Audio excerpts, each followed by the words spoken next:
Okay, here we are, folks. It's Monday night, 9ball Scotch doubles, and the tournament's been underway for about 4 minutes, so they're just in the early stages of the matches.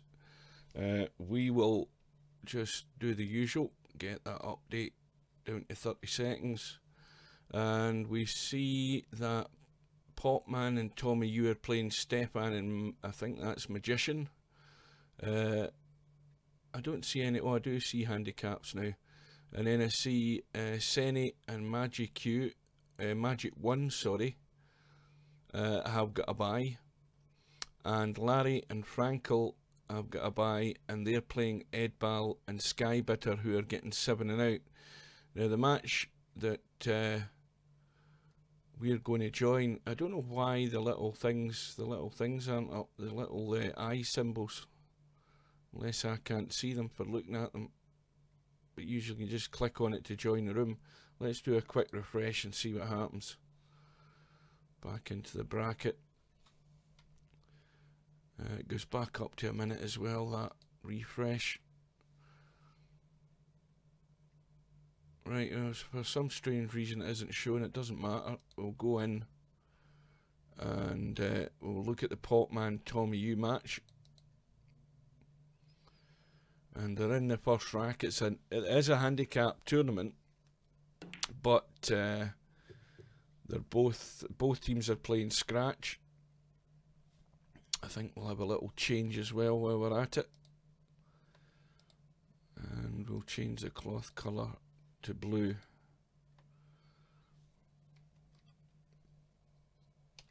And just double check my little doodle thing. See that that's working.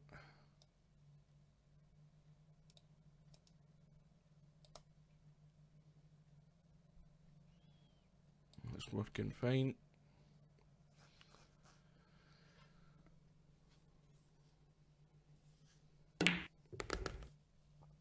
So of course, if you've seen Scotch doubles before, you should know by now that the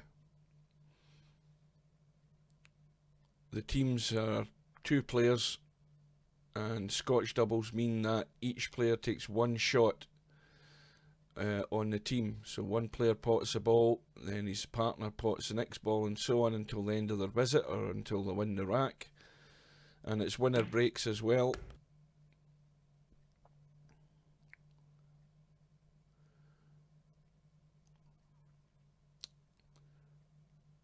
So Stefan and Magician really should be out here. Now Magician needs to come back a little touch here to get the right angle, just to make it easier to get nicely onto the 9 off this 8. And I think he's still slightly the wrong side there. You see he's going, the cue ball's going the wrong direction. Cue ball's wanting to come that direction, and he wants to get it back over that way. So he's got the cue ball far enough up the table to make it easy.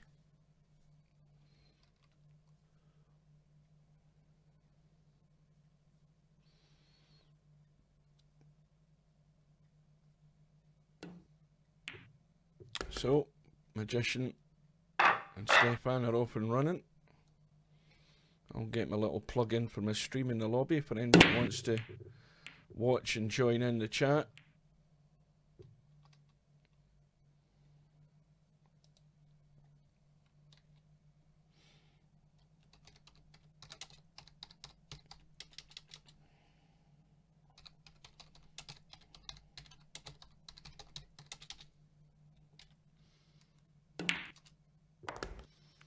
That's that plug done. Right.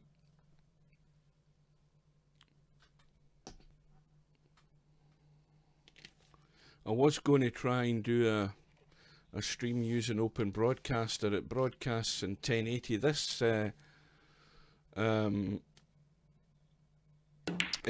Gamecaster broadcasts in 1080 as well, but I'm just a bit worried that I'll get a bit too much buffering, depending how busy the net is at this time of night, which is usually the peak time. So I've got it set to 720.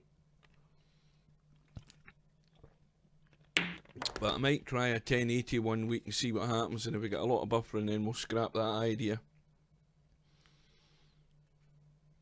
Right, so Stefan and Magician. Now this is going to be the problem one, getting from that 4 across the 5. There's a narrow window to get on it, and the window's there in that zone. If he gets the cue ball in there, which he more or less has, he's gone a wee bit too far for comfort, but the angle off that 5 should come round behind the 6, that way and that way. And he's just overdone it a bit too much juice into that, just making it a wee bit more uncomfortable for Magician.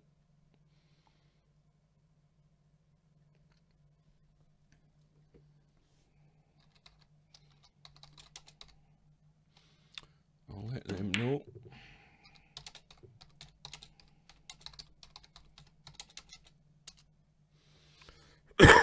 Excuse me. Still got this chest infection. And I know it doesn't help when you're smoking as well either. That doesn't help the situation.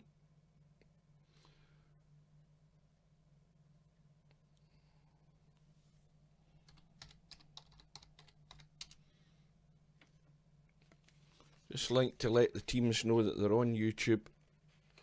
Some people who might, I mean, if they actually, anybody says they don't want to be seen in a stream, then I'm perfectly happy to accept that. Not a problem with that.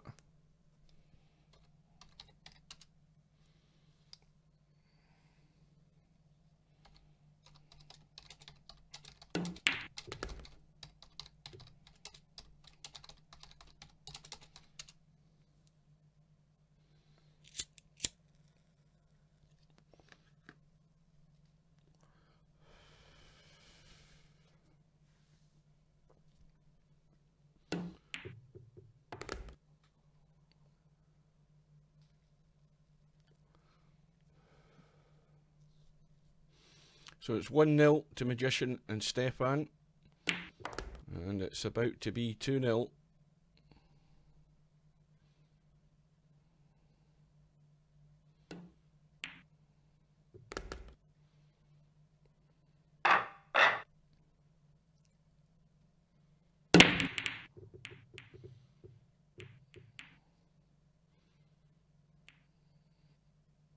Well, those balls are broken fairly well, but Potman coming to the table, no real shot on,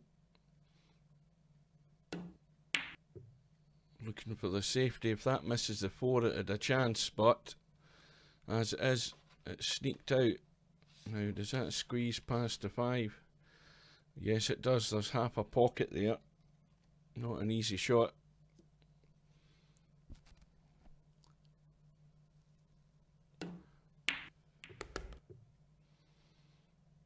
And hitting that 3 didn't help.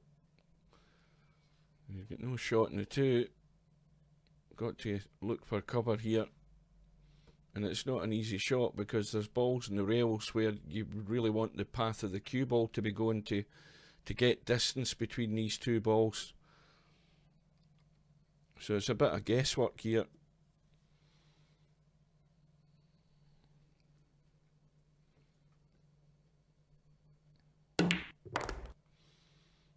And he's tried to thin that. It's caught the edge and scratch. So Tommy Yu and Potman, well, this is what they need. Ball in hand and a chance to run out to get 1 on the board. And that's gone a bit straight, so he's going to have to punch this a bit.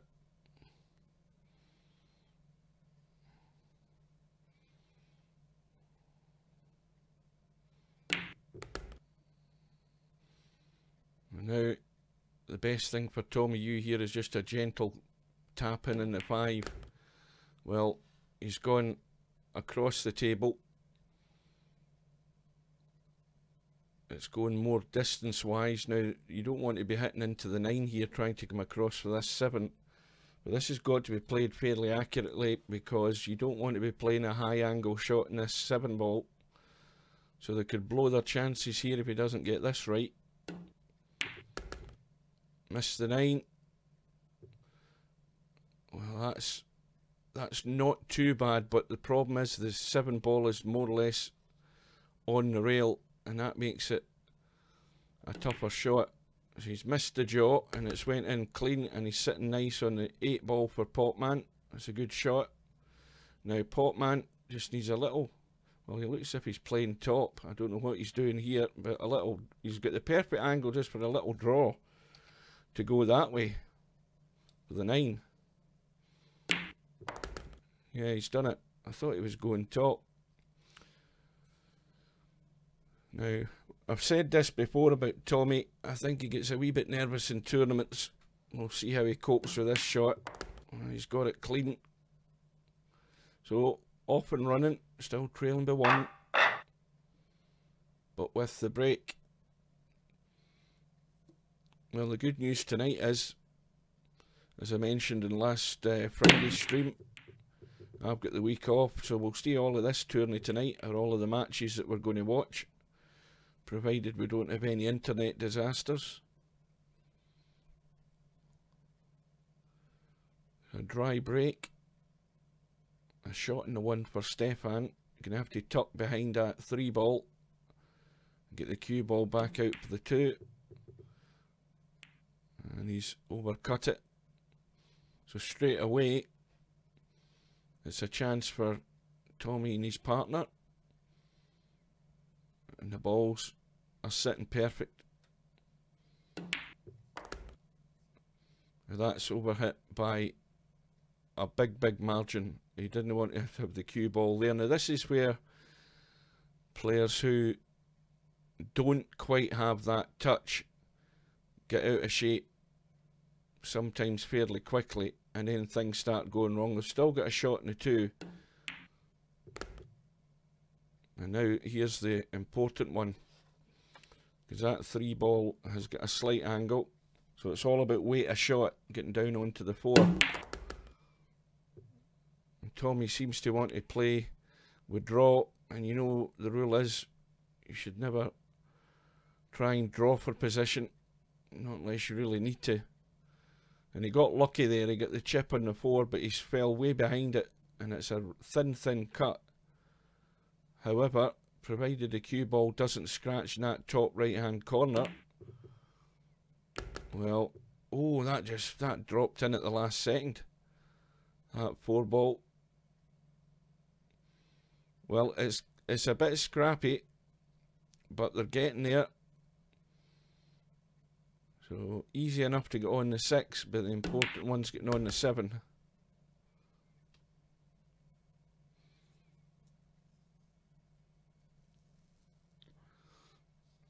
And that's not the best position to be playing the 6 ball.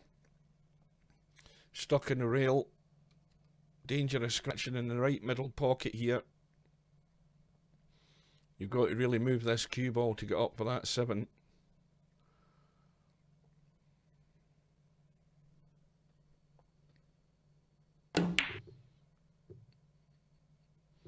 And I think he was maybe trying to do a bit too much with the cue ball. So has Popman and Tommy Yu thrown away their chance?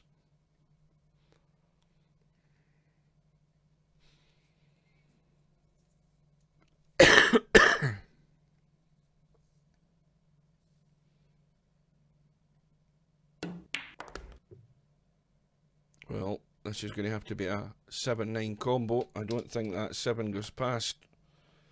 Let's have a look. No, and it's not sitting pretty for a combo either, so might be better to just try and tickle this behind the 9, play it safe. Well, he hasn't got any cover, and Tommy Yu has a chance to just skim behind the 9 here. That's a better shot. That's a much better shot.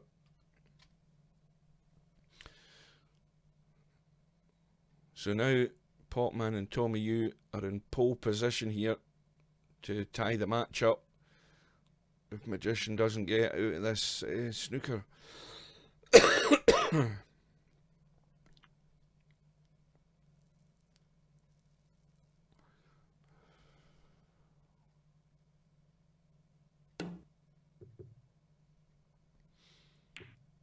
That's a good hit, but he's left it on.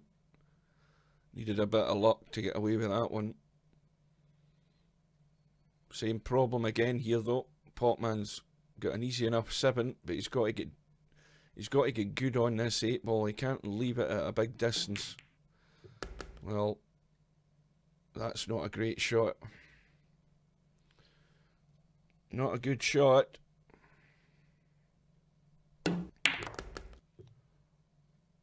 Tommy Hughes trying to get there. It's not bad.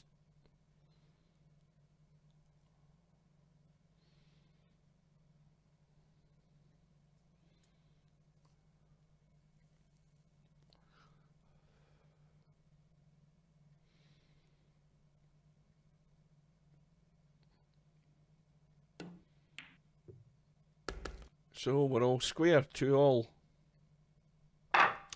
Races to 7 on the winner's side, and I think it's races to 5 on the one-loss side. Couple of balls have gone in. One ball was one of them. And what else has gone? The 6. So they're sitting on the 2, and the 3 ball doesn't go. Don't think it does. Well, that 3 ball does go. That is very tight. Well, it certainly doesn't go now.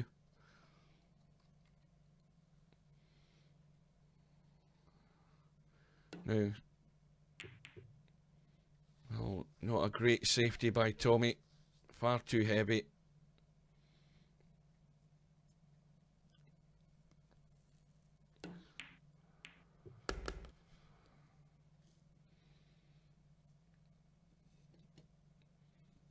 And what you don't want to be doing is making it easy for your opponents to get in. That little 3-5 combo's got Magician and Stefan on the roll again. The bottom and left hand English there is what punched the cue ball up the table.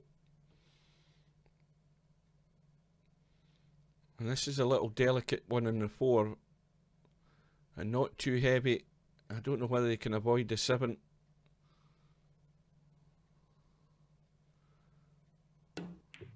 Yes, he can. That needs to bounce. Well, here's a little tester.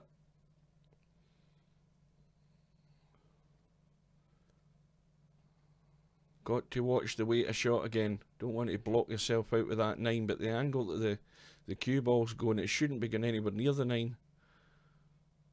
But how does he get a good position for the 7, for the 8 ball? That's a good shot. That's an excellent positional shot.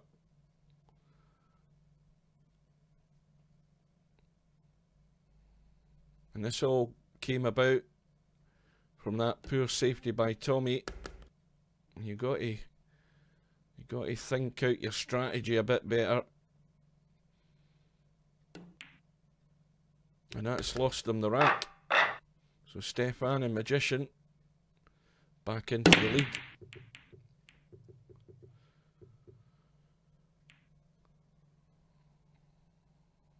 Nothing this time. Potman blocked out on the 1. Looking for the push. And it needs to be a good push as well. Somewhere on the bottom rail here, right in that middle diamond would do. That's leaving a tempter. Well, he's put the cue ball right into the heart of the table, and they could well find themselves in trouble here because there's an easy safety on, and there's covering balls on the right hand side of the table here for Magician. If we can get that one thin enough.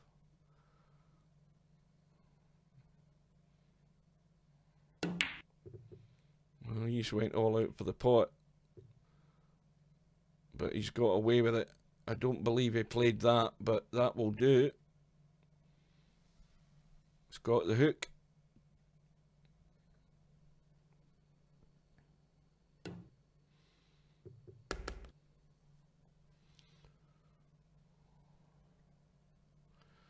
So ball in hand for Stefan.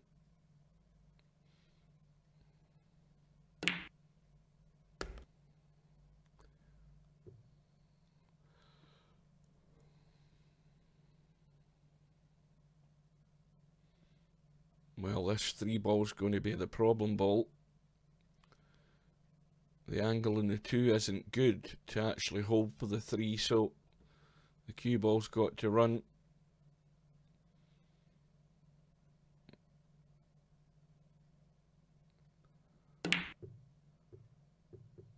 Well, he's played the bank. Now, Stepan, this isn't really a shot you would go for. It's much easier to play the safety.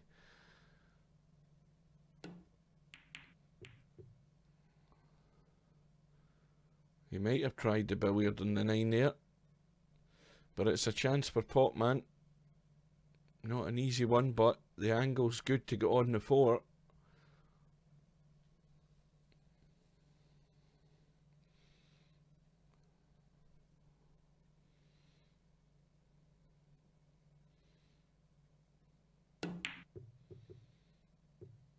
He didn't cut that enough. Now, what do you do here? Do you go for the bank? I think the bank's a good shot here. If you go for the bank, cue ball, 3-ball either goes straight into the pocket or off the rail and back up past the 9. Well, he's played the billiard on the 9, that will do it. So it's 4-2, they've got a gap.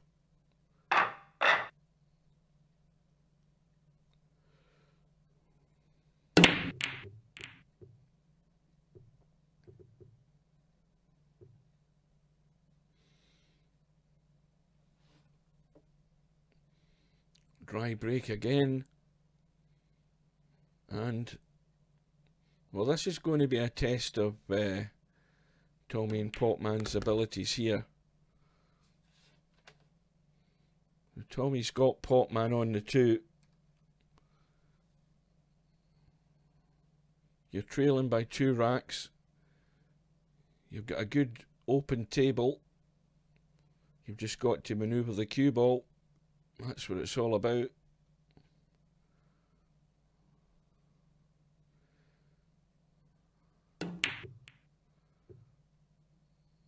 Well, Potman didn't fancy the 2. Obviously didn't think he could get his partner on the 3, so he's played the next best thing. A good safety. Prepared to wait on another chance.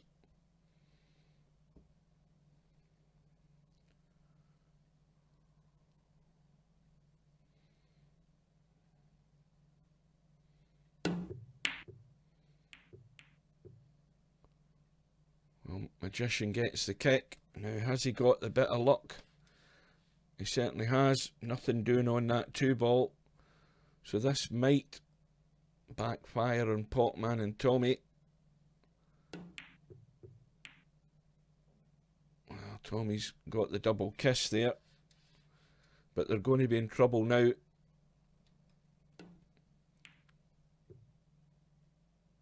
Well, it should have been a lot more trouble because he didn't get tight on the 9. Easy kick on the 2. Potman looking at the angle on the 4 to play the combo.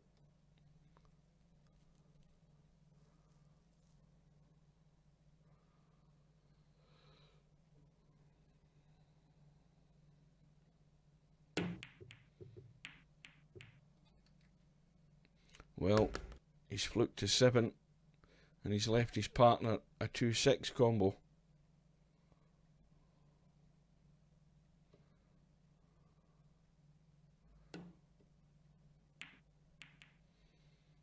And that's not there. And now Magician and Stepan will be looking to put their stamp on this match by running this rack out. Well, Magician's potted the 2 balls. He didn't want to, and now he's got his partner in trouble. Well, it's going either way, this rack. And Potman looking to kick this 3-ball in if he can.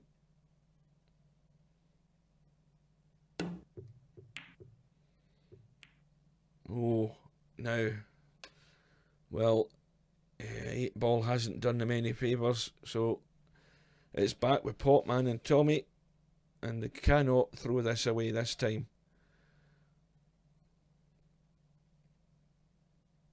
Just don't stick the cue ball behind the 5 here. Don't stick it behind the 5. Well, that was the obvious thing that was going to happen. And now they've got to dig themselves out a hole. Is there enough gap there to play the jump? I think there is. And it's a good angle in the 4 for that cue ball just to come back up the table for the 5. But a poorly played 4 ball, whatever ball it was, I can't remember. The obvious angle that cue ball was going to go was going to be up towards the 5 ball. But they're back in it.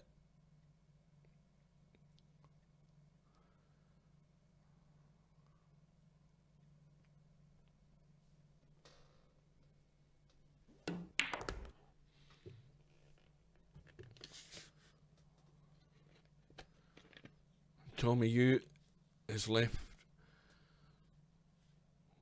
with the task of getting his partner on this 9.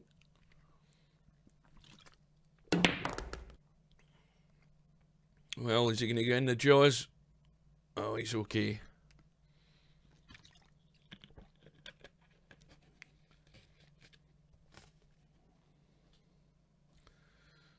Potman having a long look at this 9.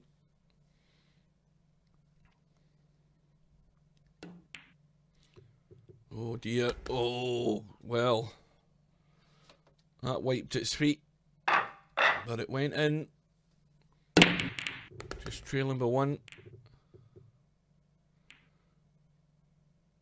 Now, what the hell happened with that match?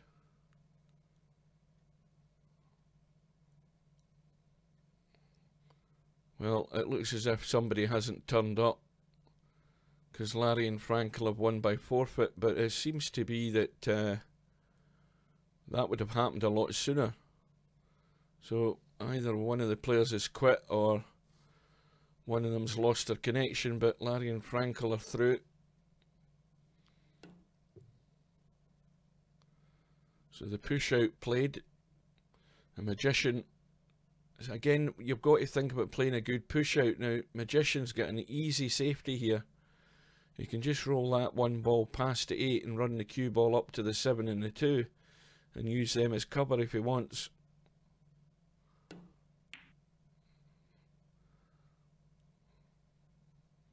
Well, the 1 ball's got to the rail, but Tommy can see it.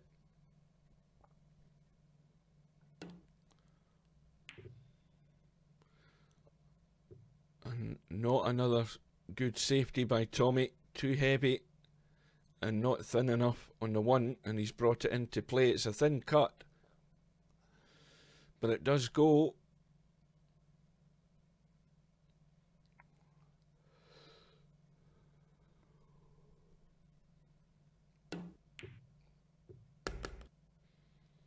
Now, can he pass that to... Oh yes, that'll get past the 9. Plenty of room there. That's a good shot.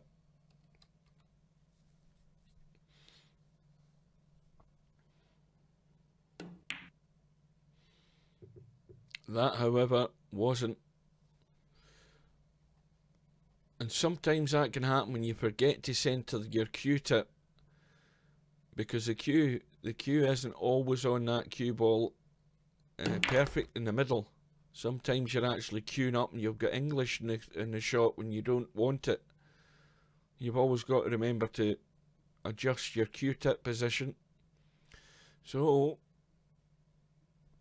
this is a chance Tommy and Potman weren't expecting there.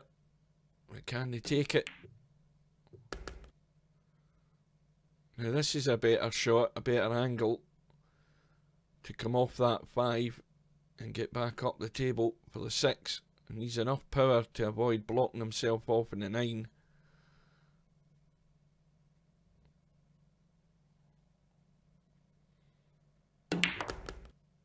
And that'll do it. Now, anything but dead straight. And that is dead straight. Absolutely dead straight. Now, if you try and go forward and squeeze an angle with left English, you can just go straight into the pocket. So, Tom Hughes decided that isn't worth doing, and he's left his partner long. But it's better than doing something silly.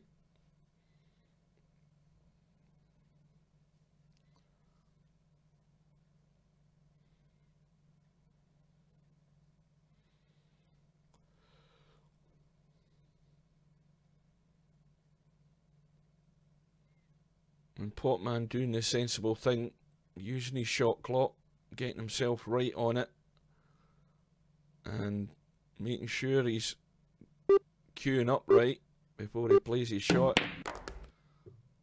And that needs to slow down.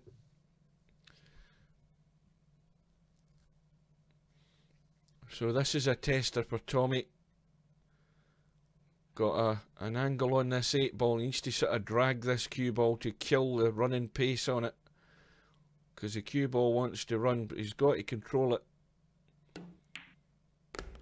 Is that spinning to the right? He's played it well. So Potman and Tommy Yu have taken a chance this time in this rack, and they've now got it back all square.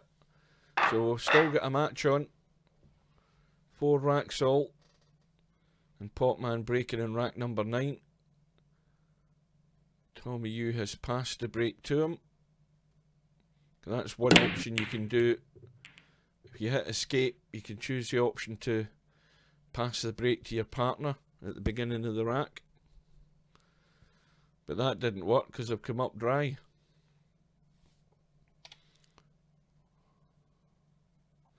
And there, of course, is the danger ball. 9-ball sitting very close to that corner pocket. Oh dear, that was a terrible shot, Stefan, because the 2-ball is sitting there for the combo. Now is Tommy trying to draw into the middle of the table? Well, he's not getting to it at all. Fell way short. And now Potman's, well, he's got a bank, but the problem with the bank is the 7-ball's blocking that out, so he's got nothing. He could play the billiard. There's a possibility of the billiard. He could play the cue ball onto that 2 and nudge the 9 in, playing it that way. Now, if he's looking at the 2 onto the 9, but it's actually a lot easier to play the cue ball onto the 9 with this shot. Let's see what he does.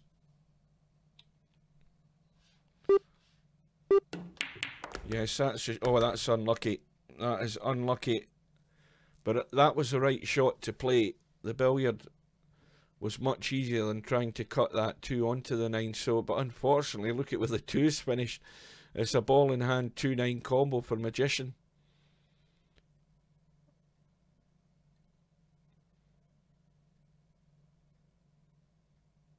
And then it goes, and that's really bad luck there for Potman, and especially where the 2-ball finished when the 9 was getting respotted. It just set up as a combo, and that was unfortunate, but that's the breaks.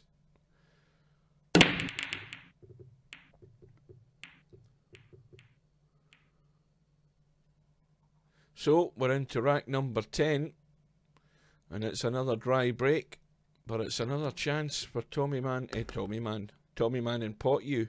Tommy Yu and Potman. Now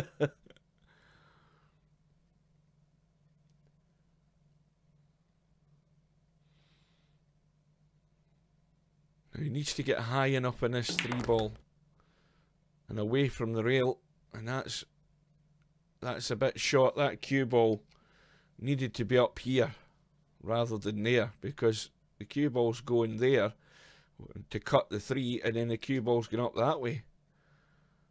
This is not easy, and Tommy was playing that with a lot of right-hand English to try and cut the 3 and get on the 4. But that's nothing to blame Tommy there for, because he was left in such a bad position. He had to try and dig out a really good positional shot playing English, and that makes the shot 10 times as difficult. So, and that's just because you don't get good on that shot. Potman fell way short, and now it's a chance for Magician and Stefan.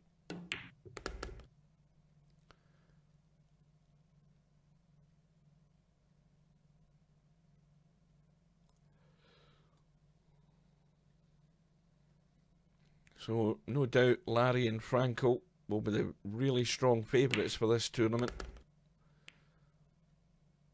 An awful lot of experience in that team. He'll be odds-on favourite to win this tournament, but with the handicapping, we've seen that anything can happen, and it's fair to say they're going to be given reasonable handicaps to some of these teams.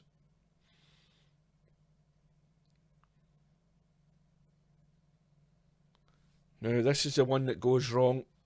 If you leave the cue ball low down this way, you're leaving your partner nothing, and Stefan's left it short, but it's a good angle, simple enough.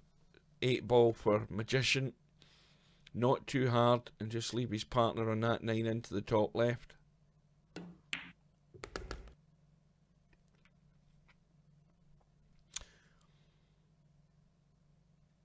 Well, Potman and Tommy, you have had a bit of bad luck, and they don't need any more because they're now trailing 6-4. Magician and Stefan, well, he's made a mistake there. He's passed it to the other team rather than passing to his partner.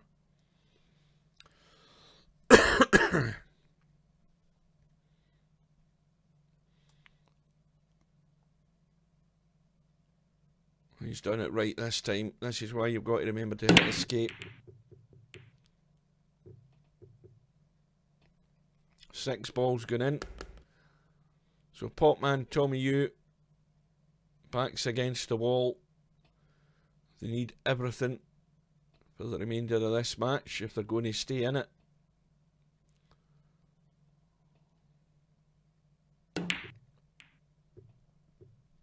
Oh dear.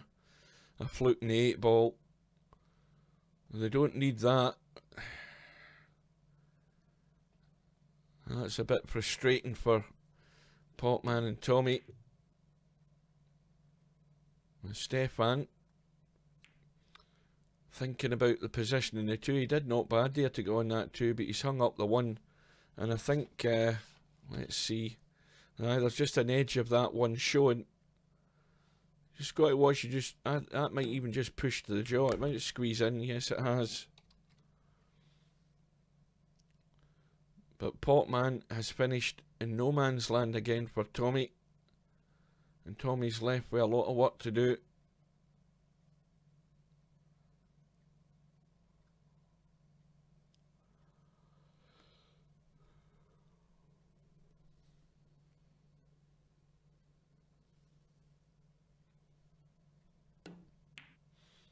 Is that going to get there? Is it going to go in? Yes it is. That was a good shot, but this time Tommy has left Potman with a dilemma.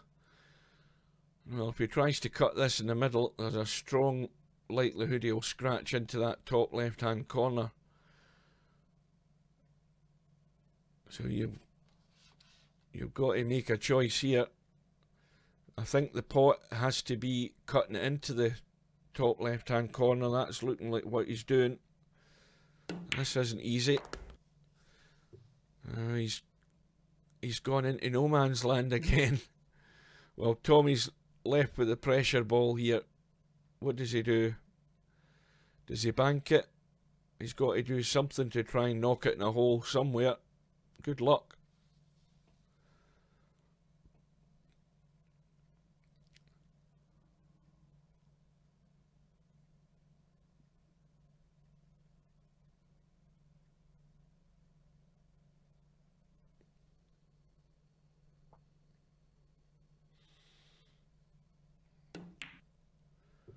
That's a good shot. That needs to bounce though. He's left it short again. Well, it's even difficult, I think, to get away with the bank because it's too close. It's difficult to judge the bank without getting a double kiss here. And Potman's trying to play it thin. And that was a wise shot because I think he could sense that it was never a good bank, that 5-ball. More than likely going to be a double kiss. So now we're going to get a bit of tip-tap. Just The 5ball's going to be running up that left-hand rail as we look. But until somebody makes a choice, Stefan could go for the double bank here, or he could try and get it direct into that right middle. He's gone for it. He who dares wins, as they say. But he has also left it short. So Magician, well, he's going to have to live up to his name. He's going to need a bit of magic here.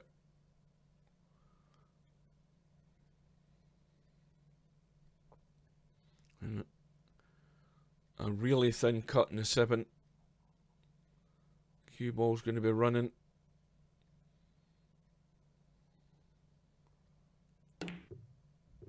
Oh, he's overdone it.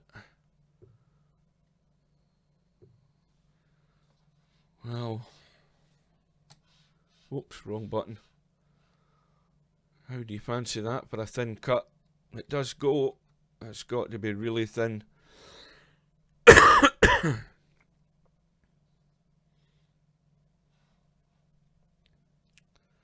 Really thin, and I would play it with a bit of right English because I don't like the path of the cue ball after hitting this 7. Yeah, he's going all around the table. And is he going to scratch? Nope. Well, this is where you just say good luck to your partner. Because that's not a good bank. That's not a bank at all. It might be a bank into that corner pocket there. Is it going? Oh, that is unlucky. Well, that was to stay in the match. And Tommy did his best, but he's hung it up. So Stefan and Magician win the first match of the night that we're streaming anyway by 7 racks to 4. So let's have a look at the bracket, and we'll see that that match is just about to update. So we've got Senny and Magic 1 playing Stefan and Magician. And let's have a look at that chat lobby. Where's Ed Ball? Ed Ball's there. Who was his partner again? Sky Bitter. Sky Bitter's there as well. So the two of them are there. Why they forfeited that first match, I don't know. Maybe one of them was late. Maybe one of them was late joining. So anyway, we have got the only...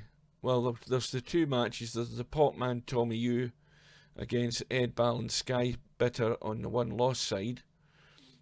And we've got Stefan and Magician again, who are playing Stefan and Magic 1. And that's going to decide who plays Larry and Franco.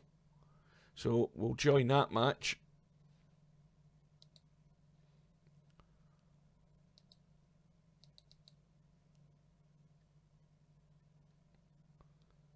Just waiting on all the players arriving. Potman still to arrive.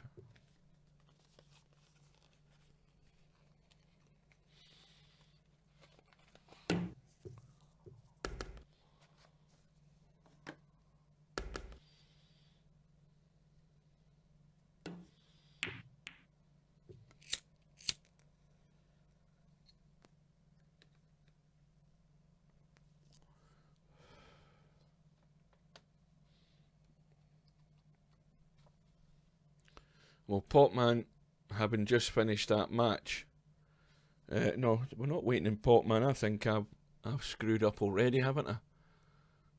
Who the hell are we waiting on? Magician? Is that who we're waiting on? No, Magician's here.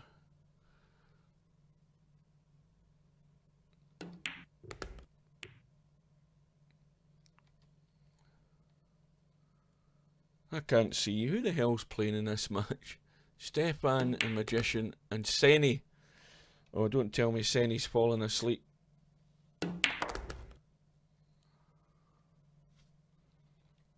Let's leave the room for a sec. Where is he? Senny's been known to sort of go one walkabout.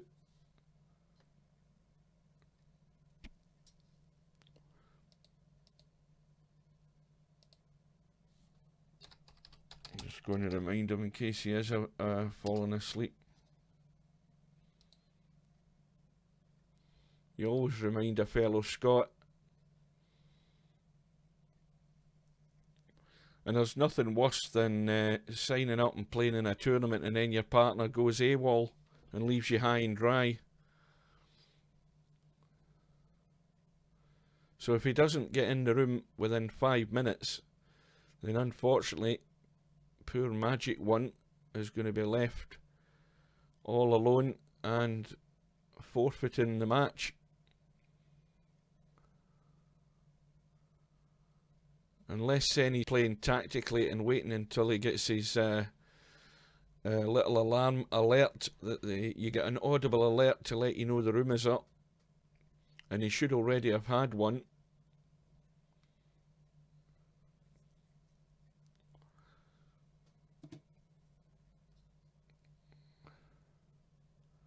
And he's still sitting there.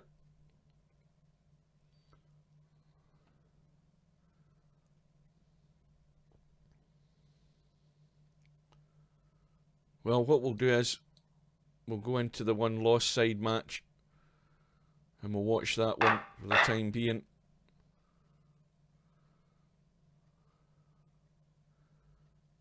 Right, so it's a race to 5 and this is also a scratch match.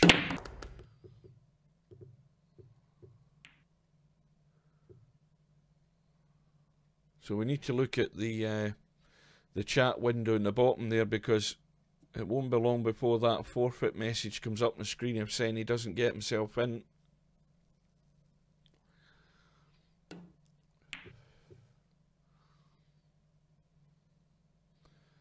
Well, Sky Bitter has played the safety, but it's not a problem for Potman to jump this and pot the 1. But it's not great odds that he's going to get his partner on this 2-ball, or at least leave him a decent shot. The cue ball needs to come off the left rail. We hit that too straight. Where's the 5-ball going? Well, he's fluked it. And I don't think... Well, can Tommy skim that in off the jaw at that angle? I doubt it. It looks very, very thin. Might be able to. He's just got to hit it hard to get it moving. And where's the cue ball? No luck. Potman's got the bank on. The banks are open, as I say, but the problem he has is quite close to the rail, so he can't really get the cue ball, really get into the cue ball here.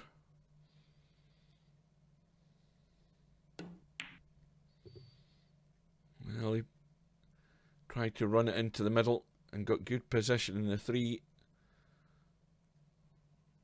But the 2 balls went reasonably safe.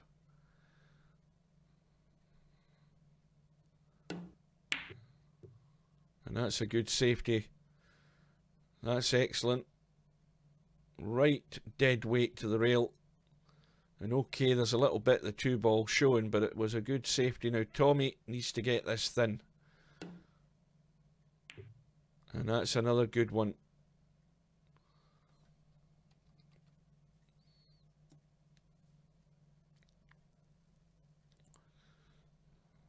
So Sky Bitter. Now let's have a look and see where these guys are from. Tommy's from Germany. We know that.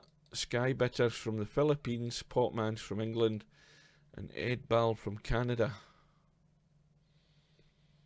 And I don't think that's the angle to hit the 2-ball, unless he's putting a lot of spin on it. He's going too far into the pocket by the look of it here. Oh yeah, he got it well. bit deceptive looking at that for that angle. It probably would have been better going up to the other end of the table to get behind him.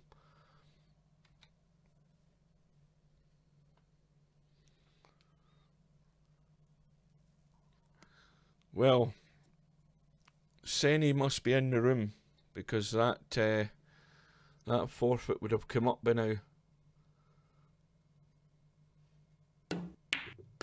So we'll join the match that we intended to join.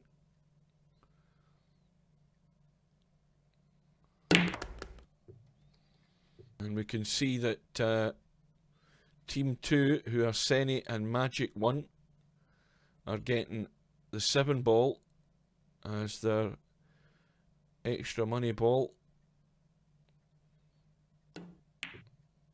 And there is 130 odd points between them. I'm surprised they're just getting the 7 ball. I would have thought something like 7 and out might have been better for them.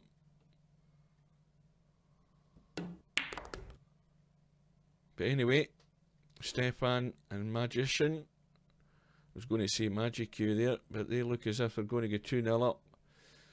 Provided Magician can get this cue ball up towards the 9. Get the wrong angle in the 8. But he can certainly get around the table to get to it. Plenty of room, just needs to watch the scratch. And that's perfect.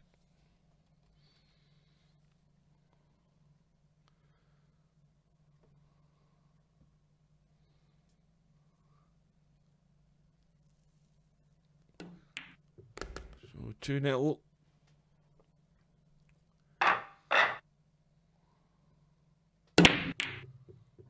Oh, scratch in the break.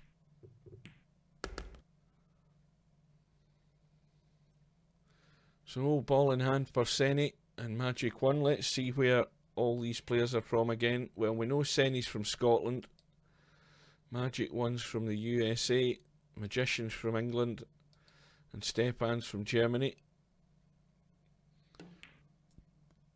So we'll get an international mixture.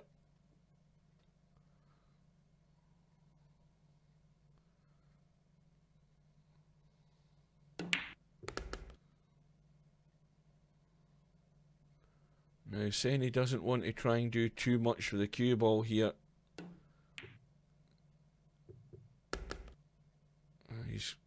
He could have done with going a wee bit further right for comfort, but the angle is good on the 5, and this is just about the weight of shot again. And Magic 1's overcut it. And he got on to the 7, but it's a chance for Stefan.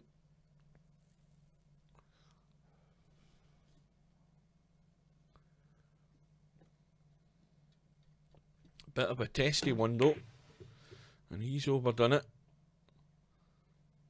Now, Senny, perfect angle on the 5. Now, the shot to play is a draw shot, because the cue ball then goes that way to finish about there on the 7. Now, you could pot it and go that way and back across. So he's got his 2 choices how he does it. A little bit of draw and spin, and that's not bad.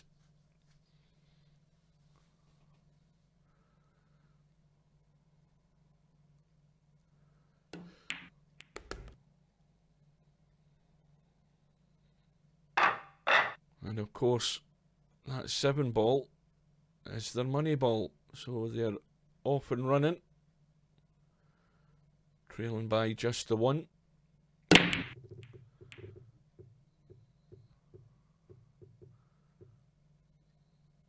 And nothing happening in the break. There's a thin cut on for Magician, but no guarantee he's going to get his partner on the 2.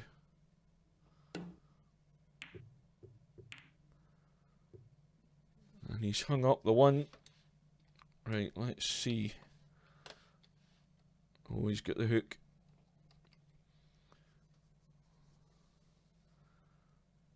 Magic 1 playing with the house cue as far as I can see, and he's played a nice shot. Spun it around the 6. Cut in the 1. Well, Senny's going to have to play the combo. Just use your shot clock and take your time. That's the best advice. And that's unlucky. No, it's not unlucky because it was a bloody combo, wasn't it, in the 7?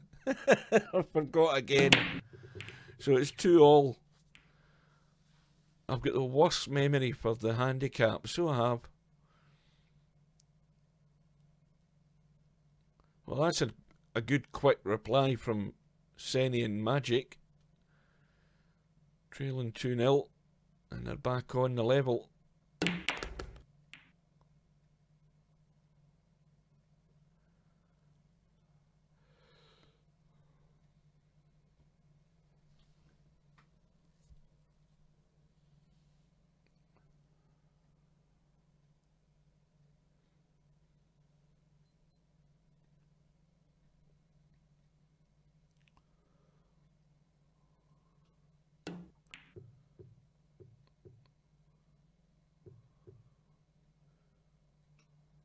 Well, overcut it, left it on, and I think it's dead straight for Senny.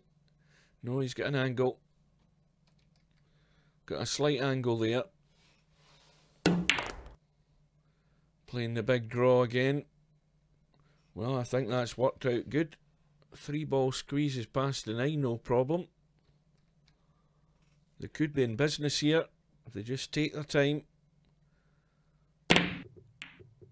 Well, that was not the shot. He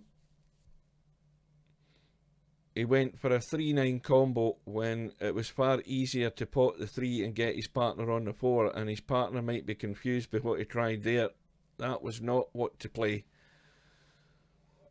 You know, going for glory when you're sitting at 2 racks all is not the best advice. And more than that, it shows a lack of confidence to your opponents, that you're not confident enough to pot the 3 and get your partner on the 4, which was straightforward enough to do.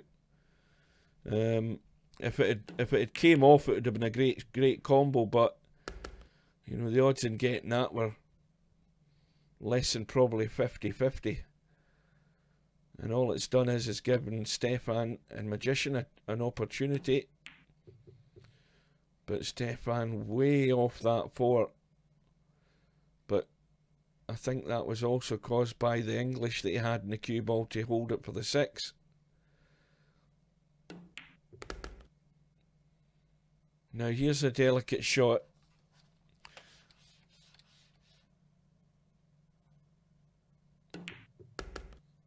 And he's basically left no option here but the bank. And it's a good bank for Senny. And in it goes, but likewise for his partner. Well, of course, that's a 7-ball again, isn't it? Oh, Jesus. I'm so focused in looking at the positions for the next balls. Again, mind totally blank for this handicap. So from 2-0 down, Senny and Magic 1 are in the lead. And at some point in this match, I'm going to remember that Senny and his partner have got the 7-ball.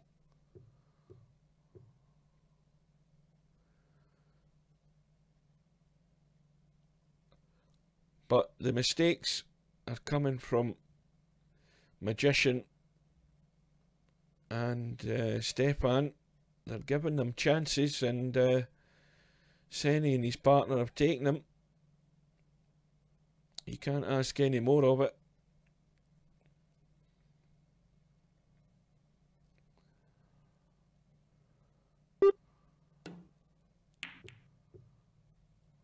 Well, I honestly don't know what he tried there. Did he try to knock the 1 onto the 2 to pot the 2?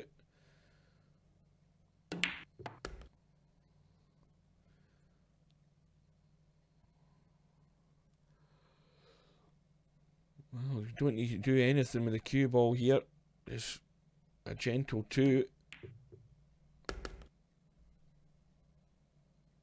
And magic 1.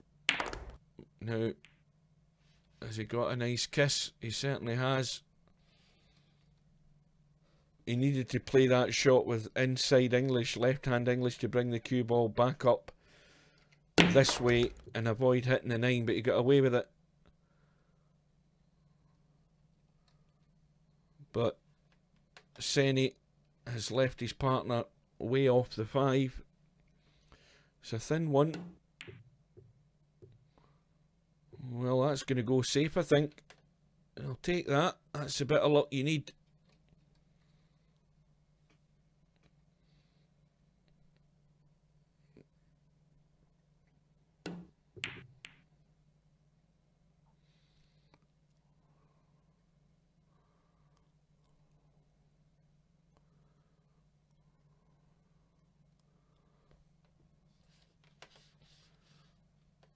Well, it's easy enough to keep distance here. Is he going for the thin cut into the middle? That is half a pocket, not even half a pocket showing. And that's ended up not bad. I don't think Magician can see enough of that to pot it.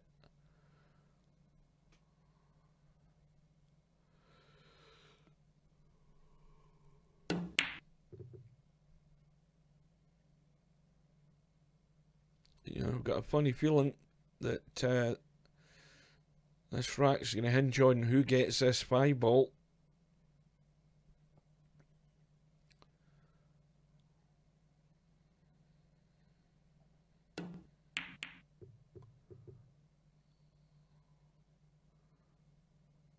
It's gone safe again.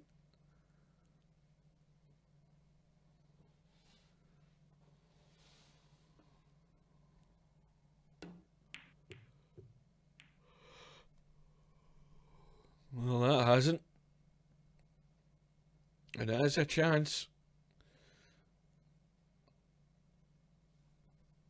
Now the shot to play would be to pot the 5 into this pocket because the cue ball's going there.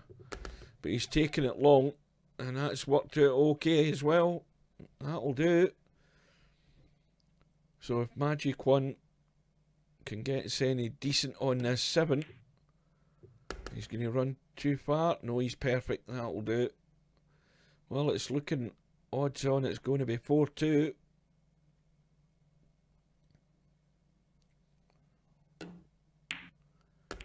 And it goes. So Magician and Stefan, who are definitely favourites for this match, they've got some work to do, and they need to cut out the mistakes. That's the first thing.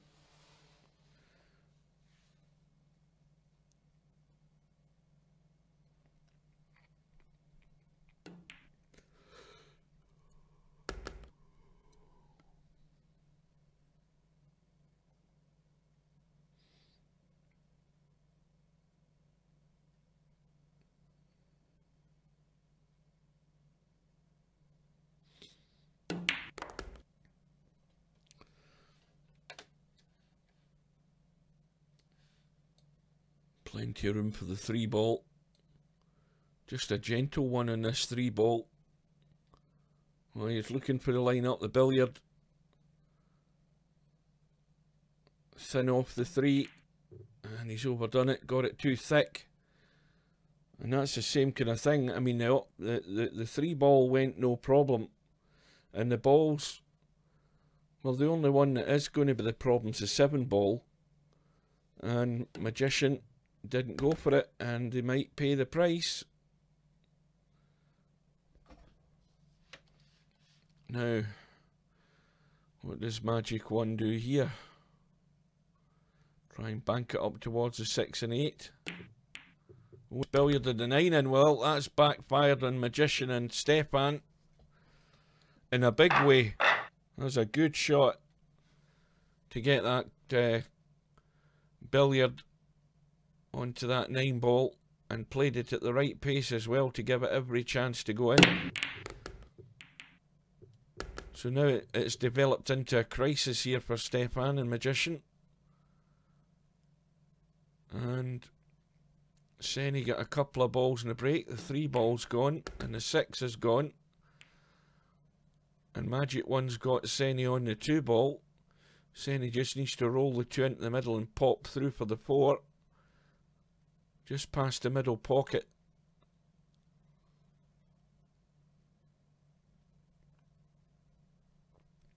Well, he looks as if he's drawn back.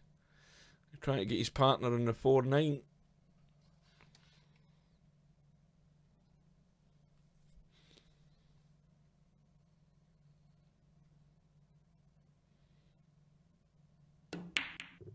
And this time, well off the mark. But the pressure is all on the 2 favourites for this match. They're going to have to prove their worth here.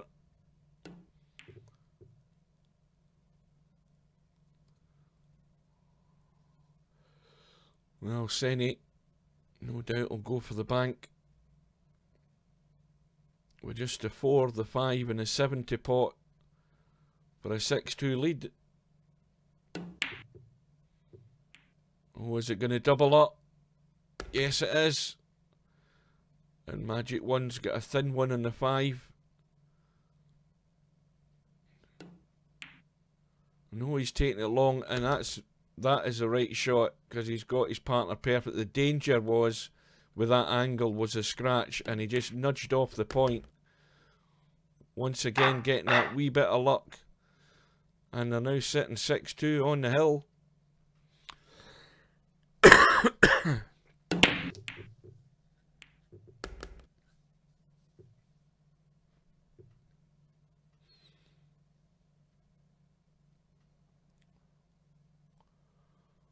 And the 1 ball's gone.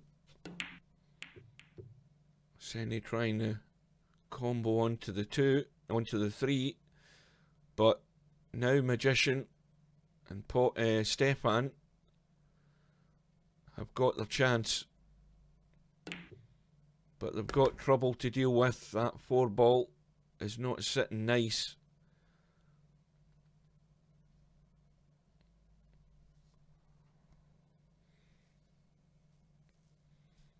And of course, the more balls that Stefan and Magician pot here, the more pressure, because you're getting down to the business end of the rack. And, well, I think Magician can, if he gets the kick right, he can certainly kick the 4 in, but he can't get it direct. It's a good effort. And it's gone safe. Unless Magic One wants to bank at it, he can certainly kick at it off that left rail. But he's went for safety. How's his luck? Oh, that's a great shot. That's what I like to see. A bit of common sense and a good safety when most needed. Puts the pressure right on Stefan and Magician. And that was a mile away. So 3 balls to pot for the match. And ball in hand. Well, Senny, he's going for a combo. Not a wise move. Is it going to go? Yes, it is. I wouldn't have went for it myself, but well done. That could have backfired, but they all count at the end of the day. It was a brave shot to go for, with only 3 balls needing potted, but doesn't matter now. Magic One and Senny have beaten Magician and Stefan by 7 racks to 2. That was a good win for them. Right, so, well, we're now going to see how they cope with Larry and Franco, because they're going to be really up against it. And meanwhile, looking at the one-loss side, Potman and Tommy U are 3-0 up on Ed Ball and Sky Bitter, and that's a scratch match, so it's just gone to 4-0. And Stefan and Magician are waiting there for the winner of that match, so we're going to go in and watch the two favourites for the tournament against the two big underdogs, and we'll see how things work out then.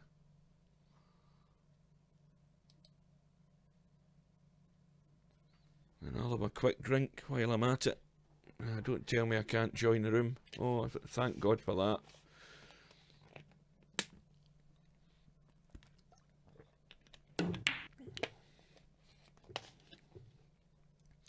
So we are waiting on, it looks like Frankel, and he's sitting in the chat, so he's waiting on his alert, probably. Now I'm guessing that Senny and his partner are going to be getting possibly 6 and out, maybe 7 and out, which should be a reasonable handicap for them against Larry and Frankel, because they're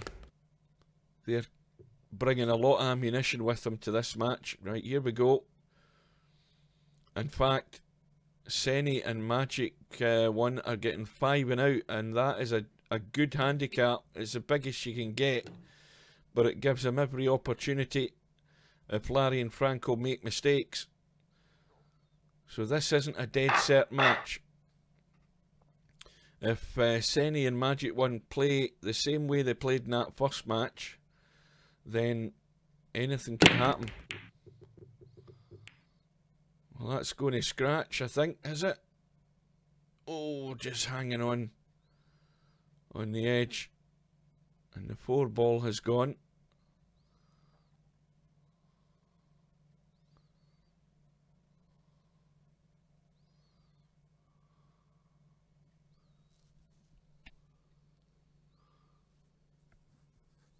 I always start yawning at round about 9:15, 9:30. The brain starts shutting down. Happens every time.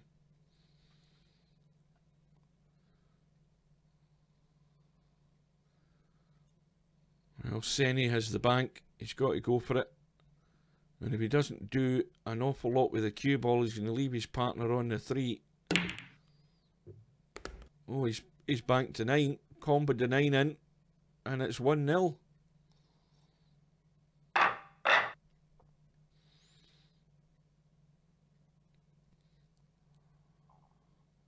Well, there's a shot for Larry and Frankel.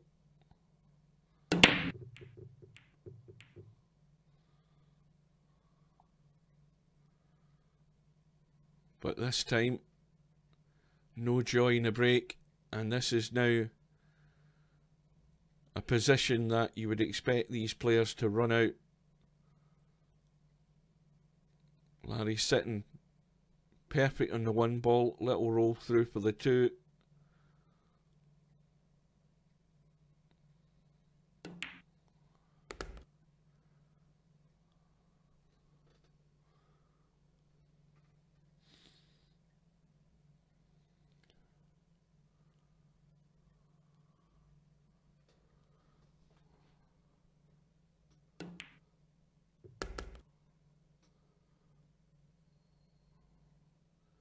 Larry can do, I think he can do a choice of 2 shots. So you can do the stun shot and stun off the right hand rail and bring the cue ball out, or he can just play a little draw, a little soft draw. Well, he's played it firmer. The angle's still okay.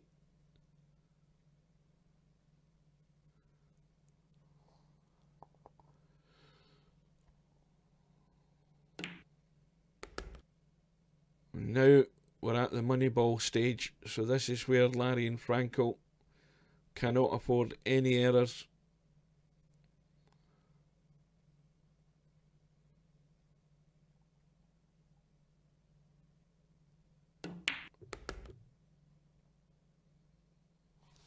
And Larry's got his partner just on the 6. Just and no more.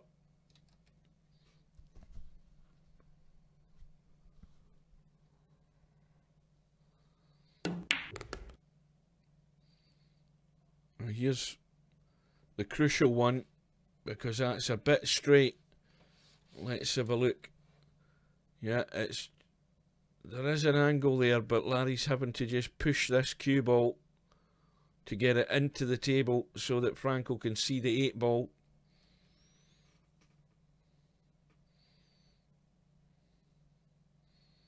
He needs to get out far enough to give Franco the opportunity to get back for the 9. Well, he certainly, I don't think he wants, I don't know whether he can draw past the 9. No, he's not taking any risks. Just a little soft run through. Well, there's the result come through. Tommy Yu and his partner Potman have won that one lost side match against 9ball and Sky Bitter by 5 racks to 1. Meanwhile, Larry and Frankel have tied the match up. Back to 1-all.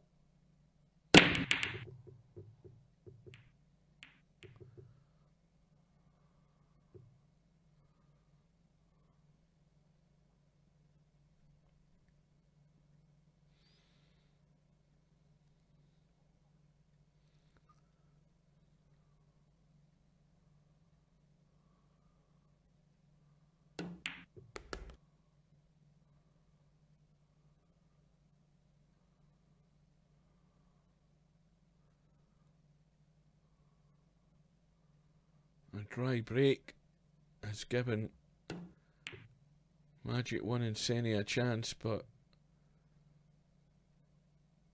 Magic 1's missed the 2. Well, Larry's going to have to play a good one here.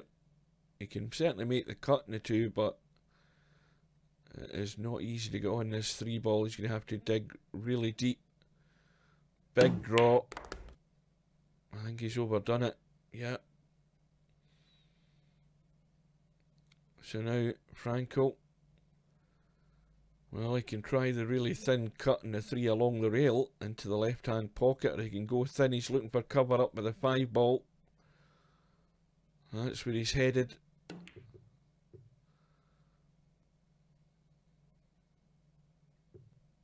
And that's an excellent shot. That's exactly the shot I would have played.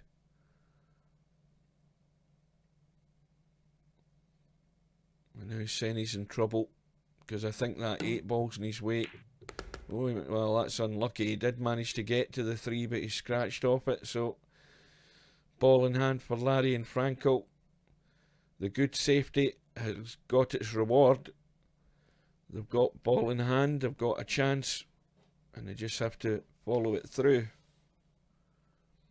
And this is what Senny and Magic Q, or Magic 1. There's Magic Q, Magician, and Magic 1. I'm going to get confused. But this is what they're up against. I mean, 9 times out of 10, even, 95% of the time, Larry and Franco with ball in hand are going to run out.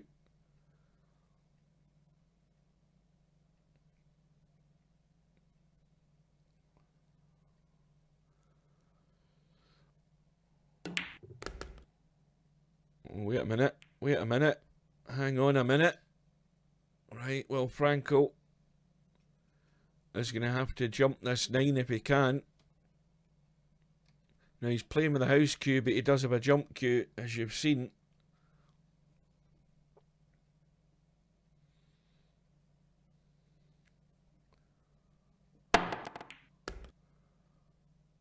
And that was well done.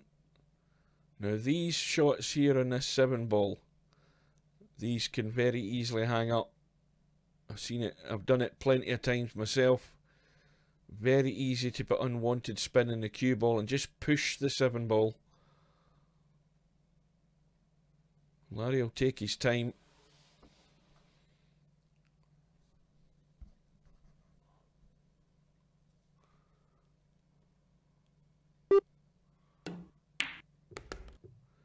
What's he done here? Oh, he's got away with it this time.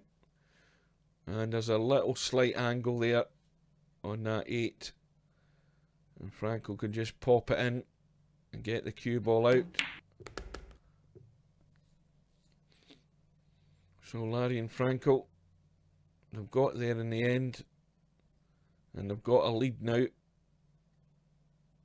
And Senny and his partner, they can't rely on Frankel and Larry make mistakes. They have to make their own way through this match.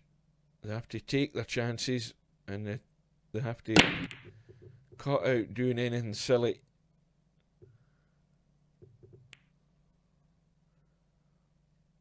Well, that's gone dry. Now these balls once again are sitting perfect. So Magic 1, he's potted a 1. That was a good shot, and that's perfect in the 2. Now here is where they have to get their heads together, because the difficult one is getting from that 4 to the 5. The 5's only going into one pocket in the left hand corner here at the bottom of the screen, and this is where you have to just take your time, slow it down, think about what you're doing. And that shot there on the 4 is perfect, because all you do is roll through the top and bring the cue ball down this side. At least give your partner a cut in the 5. Always put too much inside English on it. Way too much. He needed just a feather of inside English to send that cue ball down that direction. He put far too much on it. But the cut is still on. Oh dear. Now are they going to regret that?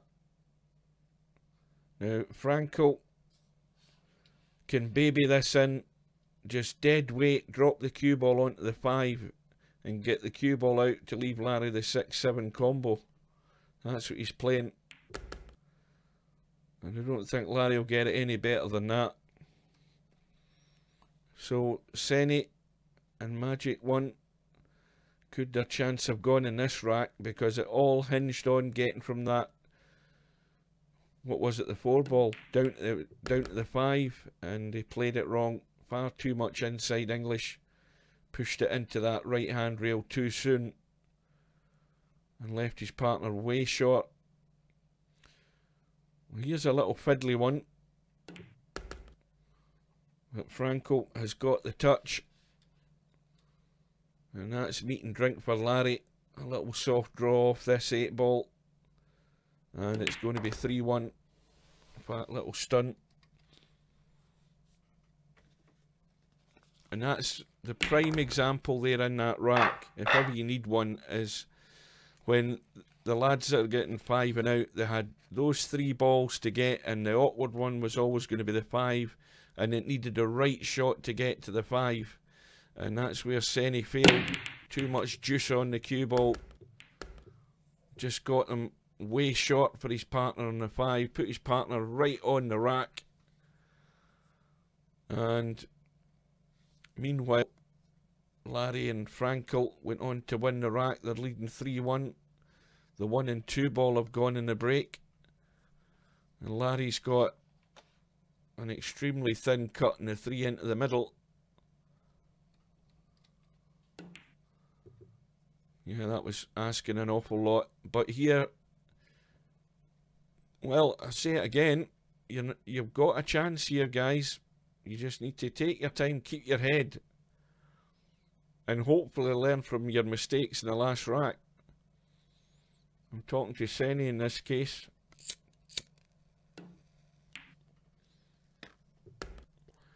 Now there's the angle.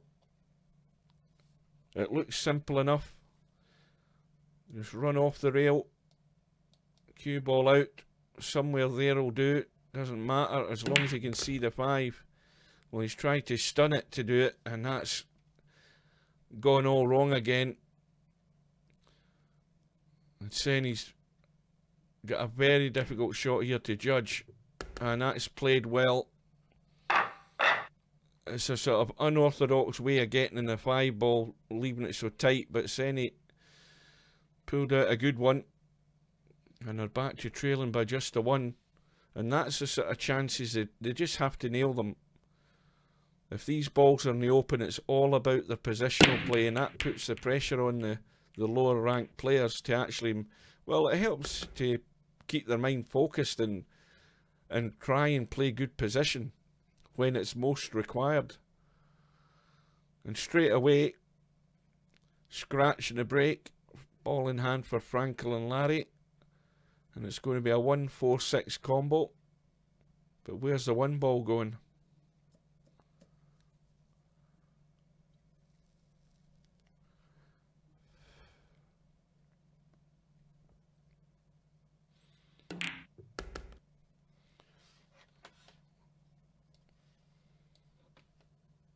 Well, that one does go past the 4, so no problems. And Larry's got a nice little angle just to pop up the table, give Frankel the cut in the 2, and the 3 goes into the left middle. The 4 will be sitting there clean once the 1-ball goes. And Larry has played a very weak one. He had a big area to move into, up as far as the 7 and the 5-ball, and he's left it way, way short.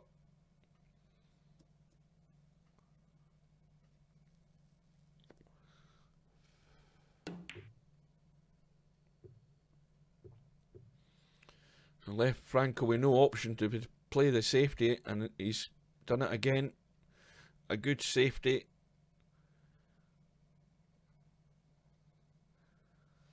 And just the kick and hope.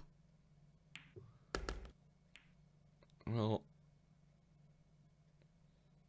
I don't know what. I presume that Magic 1 tried to nudge the 3 onto the 8 to tie it up, which tactically was good thinking. He scratched into the middle, but that's by the by. He was prepared to tie it up and try and force Larry and Frankel to try and get the split, but they don't need to because they failed. And all it's done is given Larry and Frankel a golden opportunity to open up that 2-rack gap.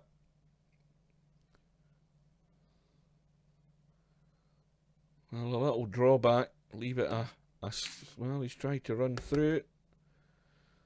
He's left Larry on the rail. And this has gone a bit straight as well. So it's forcing Larry into doing a bit more with the cue ball than he'd really like.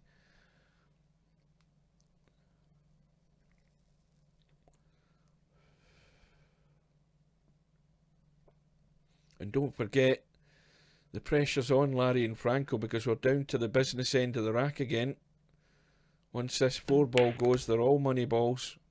And the pressure now is on Frankel because he's in no man's land and he's got to pull out a shot. So this could go all wrong.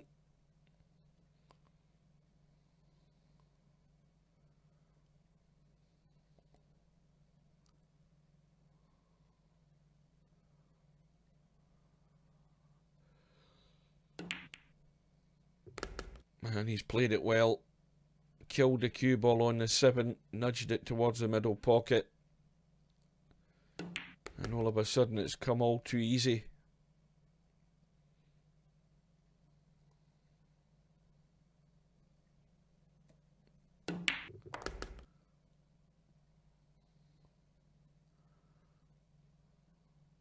So Larry just knocks in the 9 for a 4-2 lead.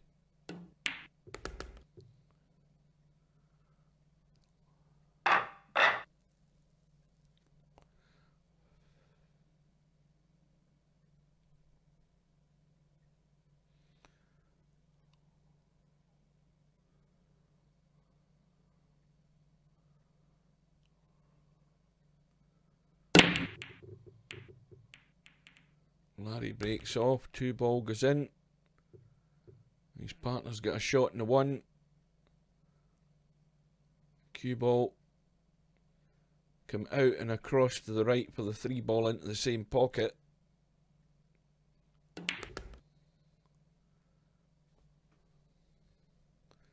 And the one that's going to be a little bit fiddly is the 4-ball.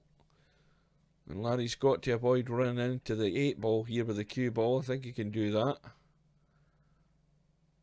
think he's got more angle than what I think he has. Let's have a look. Oh yes, he has.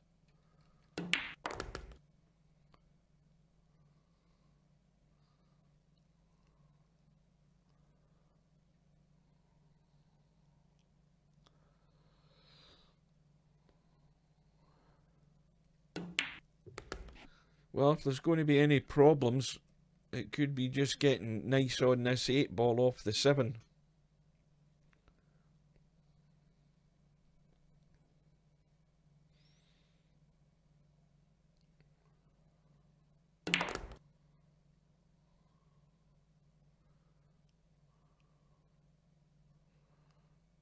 And this is all going to hinge on the angle that Franco leaves Larry on this 7-ball.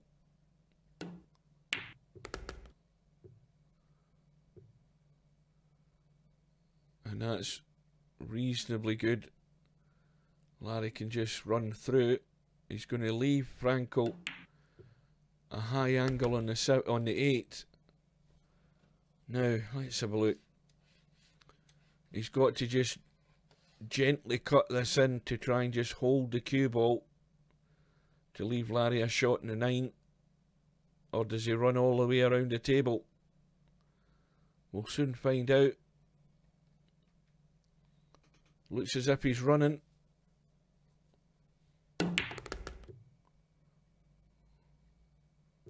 Well, he'll take that any day. Right into the jaws. Kicked it back into perfect in the 9.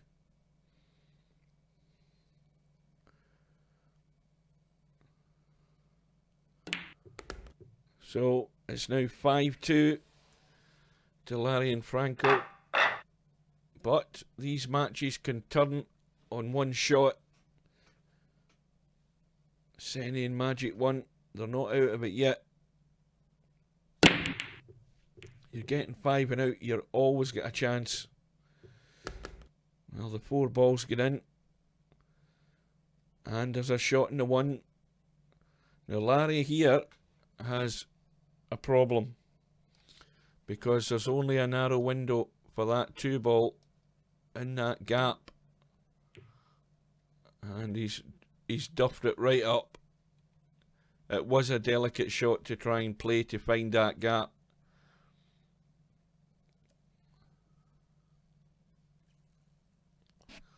Not an easy shot. But Senni's played well. Got the weight nice.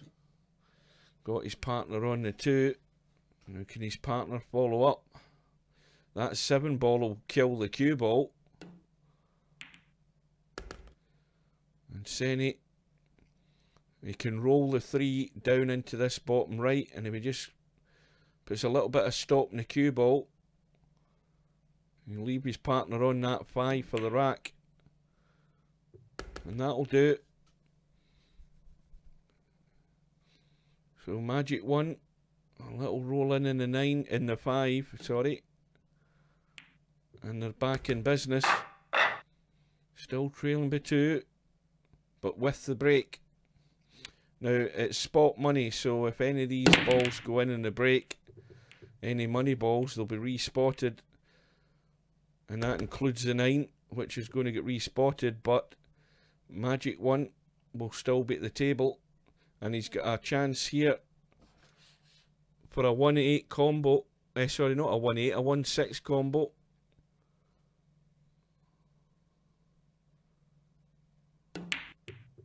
Well, there you go. There's 2 quick racks and a bounce. And it's 5-4.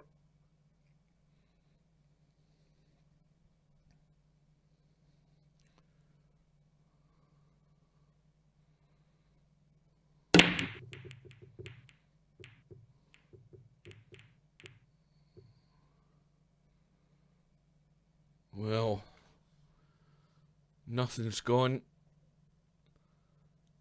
The 1 is sitting on. The 2's there, but it's going nowhere. And there's a possible 4-7 combo.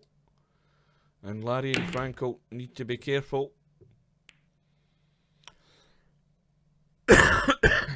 And Franco has done well. He's run into the 2, got it into play. So the 4-7 combo is going to be left for Larry.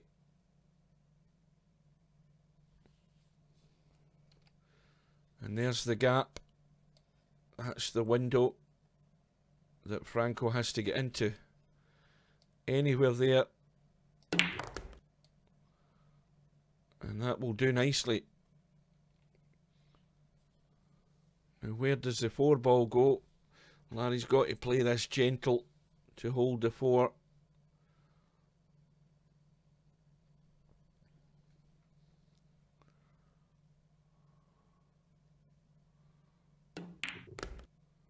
And it's gone wrong.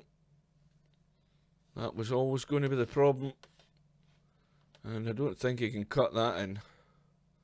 Surely you can't cut that in.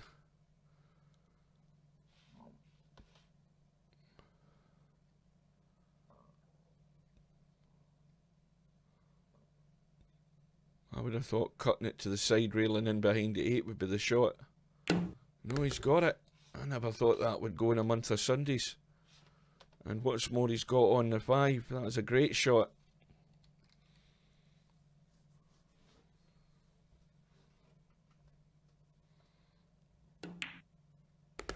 Well, sometimes you've just got to go for it and trust to luck. And they got that wee bit of luck. Got perfect in the 5. Frankel could just nudge the 6 in. Get the cue ball out a bit if he can. And he's done his best. Got it away from the rail as far as he could. And Larry, I think, will just roll this 8-ball in and leave Frankel the 9 into the middle. No heroics here.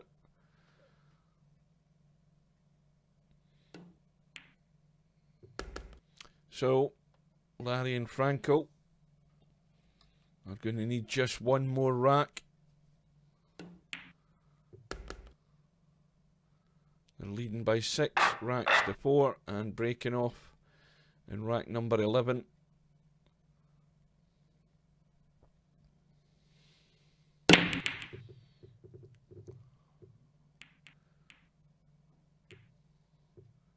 Well, no joy, and straight away we have a danger ball, a money ball, very adjacent to a pocket, and a possible 5-8 combo if they could get there.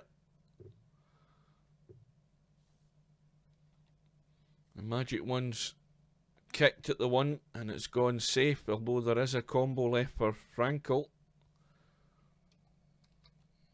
I think that's his only choice. 2-ball. Well, the 2-ball's behind the 7, but it does go into either pocket. Well, it goes into 1. Well, he's played it safe. And that was probably the wiser choice. Because it's got Senny tied up here. Now, can he get past the 4 for the kick? Yes, he can. And he's got it safe as well. So we've still got a possible 5-8 combo for anybody who gets there. And there's the result through. Stefan and Magician have beaten Potman and Tommy U 5 racks to 2. And Larry has played a good safety. And Magic 1 has got a nice little edge of the 1 to play another good safety. Well, I don't know, he tried the pot. Might have been better to try the thin safe there, because all they've done is given Larry and Frankel a chance to run out for the match.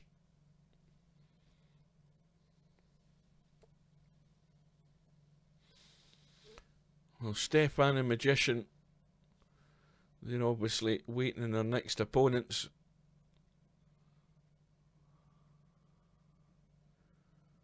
And it's going to be, I think, the loser of this match. Because Larry and Frankel, if they win it, they'll be in the hot seat. That's exactly it.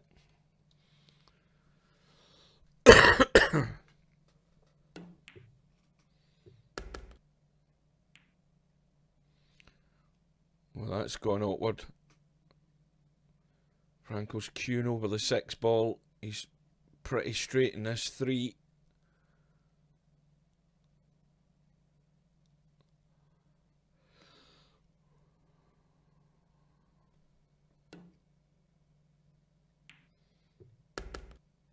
And that That was all he was capable of doing there.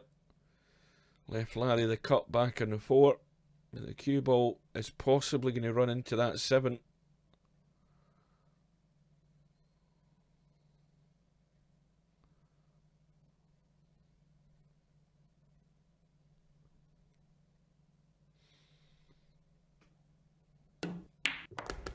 He's avoided the 7.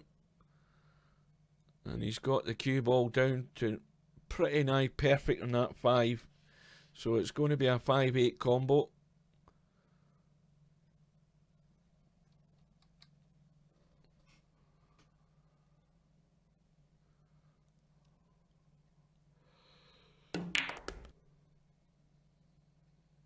Five ball left hanging over the pocket.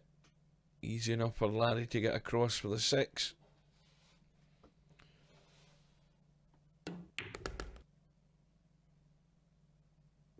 And this time he's left a nice little angle for Franco. He's got an angle to come across that way if he wants. He's actually just run through. But same thing, he's left the angle for Larry to get the cue ball.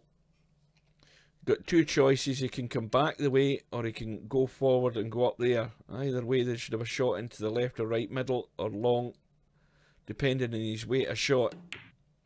So he's gone for it in the middle. So Larry and Franco are in tonight's final. They've beaten Senny and Magic 1 by 7 racks to 4.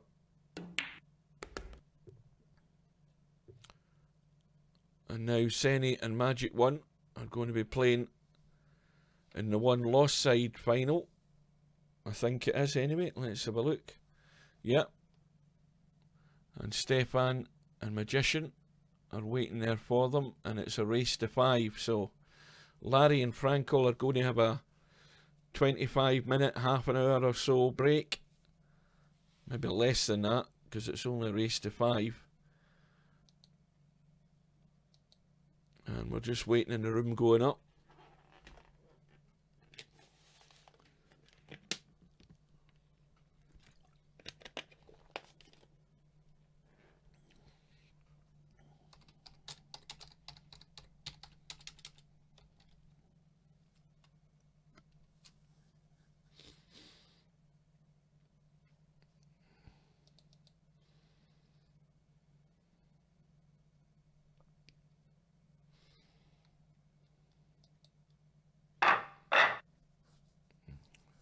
So we missed the lag, but Stefan and Magician.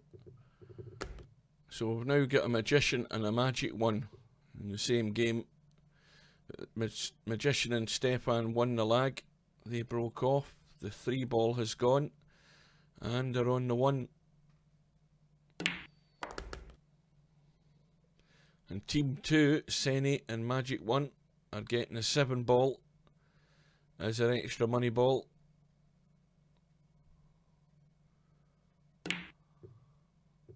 And I think that's a fair enough handicap, because we've seen earlier Stefan and Magician, they've been making mistakes. And this match could go anyway.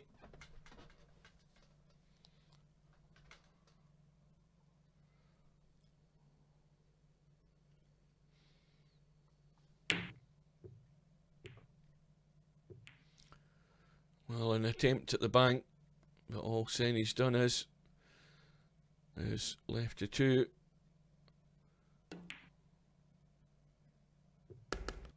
Now what's the angle like that? 4.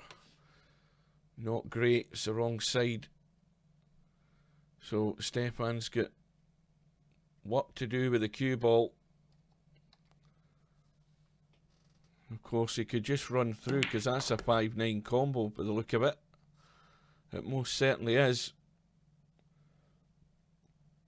Very strong odds of this going in. That's dead set. If not, it's going slightly to the jaw. And then it goes. So a good start for Stefan and Magician. 1-0 up.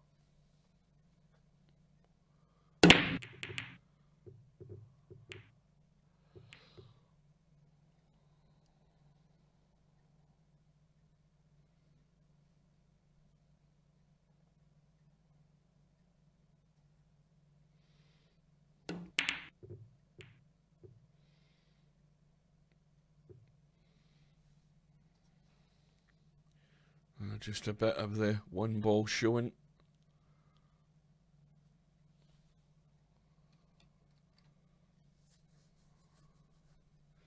What's Stefan doing? Digging out the jump stick.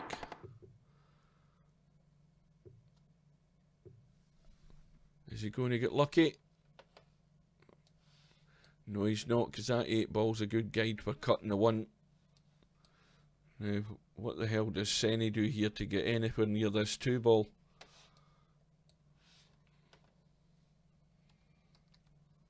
Two ball isn't going anywhere. As long as it misses the 5.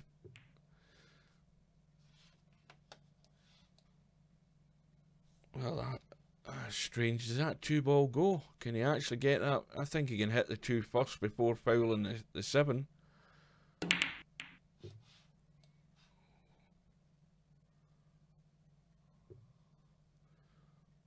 Well, 2 balls more or less safe, because if he pots the 2, he can't get his partner on the 3.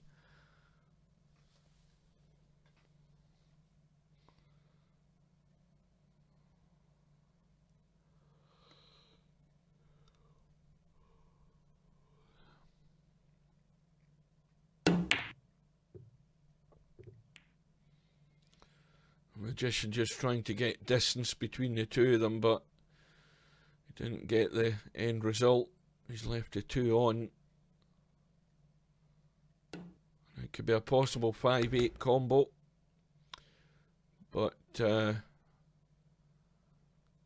thing is, if they get the 5-8 combo, they won't win the rack anyway, because the 7 ball's the money ball.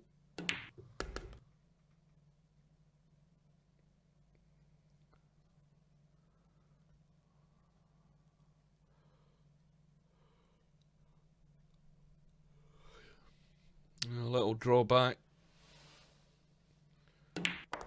He's gone overdone it. Too much juice. That's just simply by having the tip of the cue too low in the cue ball.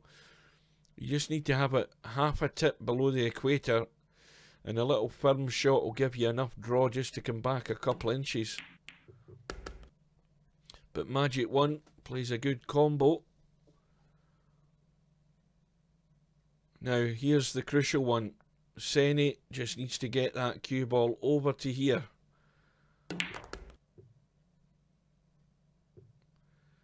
Well, it's there, but Magic 1 needs the 6 and needs to give Senny a shot in the 7 somehow.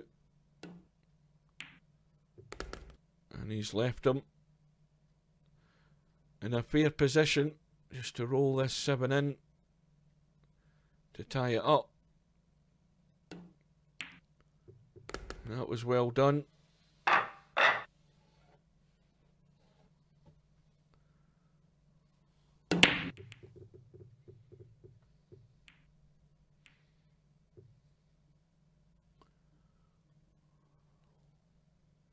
So the tournament has been running for, what's that, an hour and 53 minutes.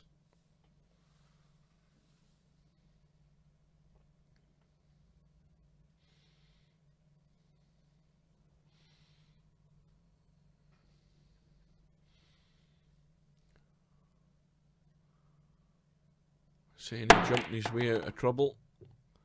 How's his luck? Well, that's not bad. The only thing is, if Magician can hit this full in the face, this 1 ball, he's going to punch it around the table. If he avoids the 2, he's going to have his opponent in trouble. Well, he actually didn't get the stun. He didn't kill it. And he's not got the cover. And they could find themselves in trouble in a second or 2.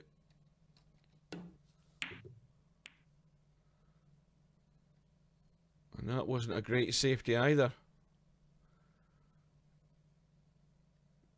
You need a bit more refined touch to make use of that cluster of balls. It's fairly easy to get a decent safety behind them.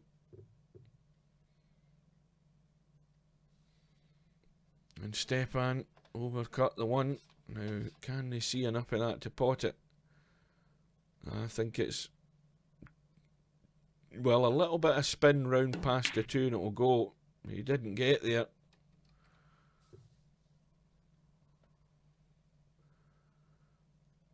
But there's a bit of a mess to get fixed at that top left hand side of the table.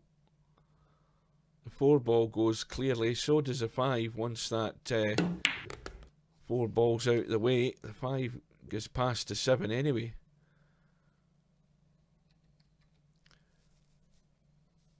Stefan's sitting ugly in this 2 ball.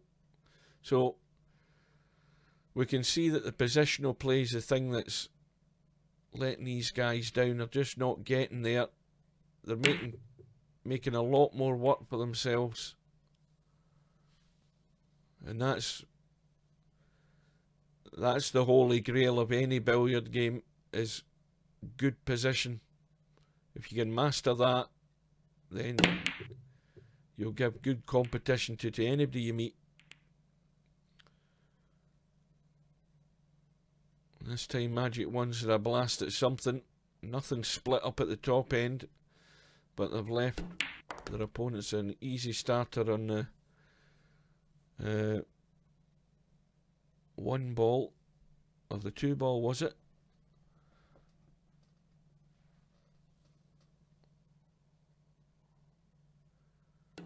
Once again, no, leaving themselves short on that 3. They've nudged the 6 in, so that's 1 less to go. But now there's going to be a split, and anything could happen here.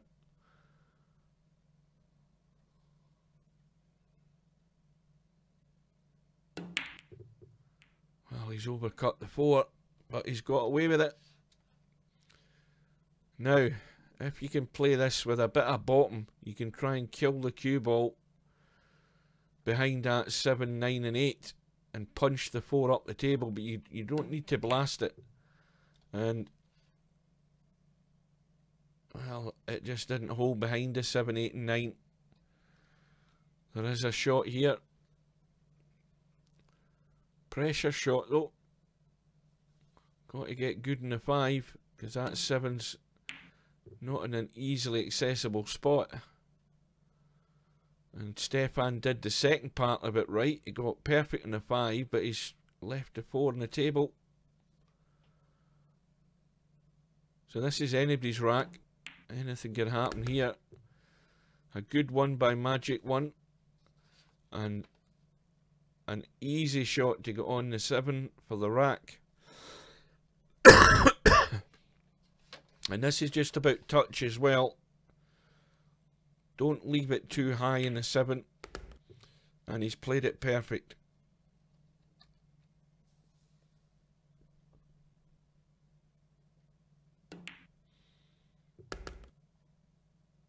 And that was well done. Senny and Magic One going to the lead. Race to 5, remember, on the 1 loss side. And this is to see who meets Larry and Frankel in tonight's 9-ball Scotch doubles final.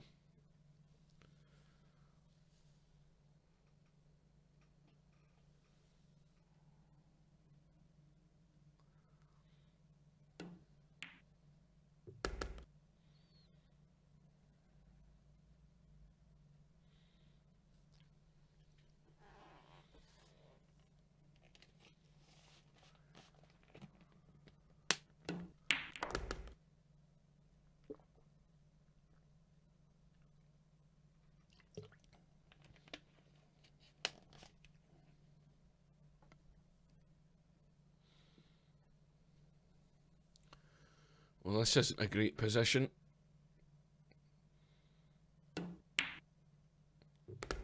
Good shot in the 3. Same again here though for Stefan. Not sitting good in the 4. And this is where you begin to slip and slide into a hole. You're getting out of shape. You're leaving awkward shots to try and keep the run going. And somewhere along the line it's going to come off the rails. The more shots like that you end up leaving yourself, the more trouble you're going to end up in, but they're still in it.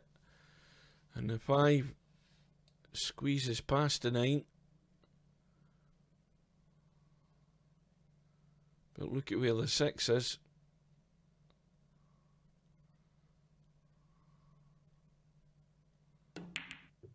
He's trying to play the billiard, or the combo, sorry.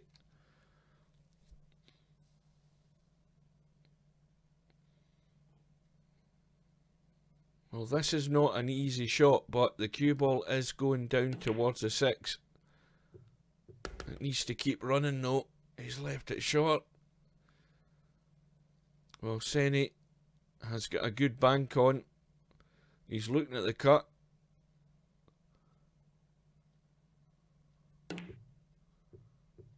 Oh, it's a good effort.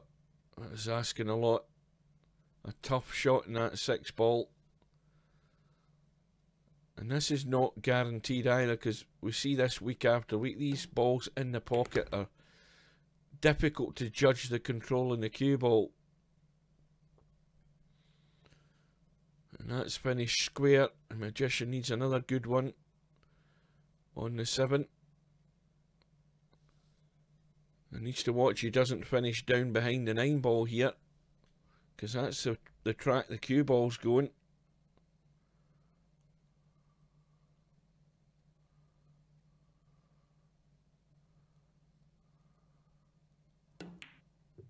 And he's played that well. That was well controlled. Perfect pace. And sitting ideally on the 8 ball. So it's all square, 2 racks all.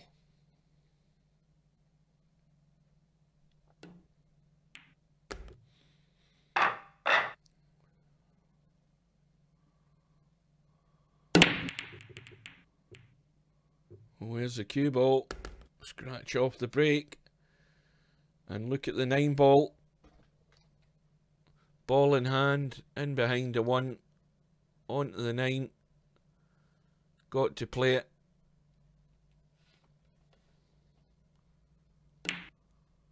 And he's hit it too thick. But the 1's gone in. And what's more, he's left his partner on the 2.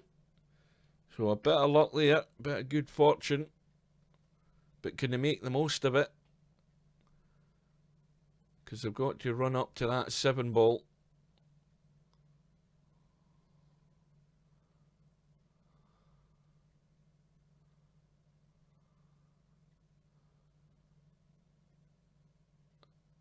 Now, I said earlier that Senni has, well, I think he's there. He has a tendency to go walkabout sometimes.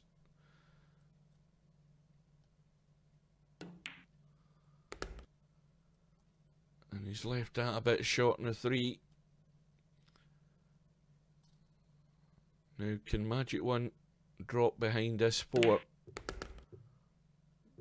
A lot of spin, nudged into the 9. And Senni's got, well, very close to the 4, but he can cut it. Oh, I think you get the double kiss there. Oh, and it's wide open.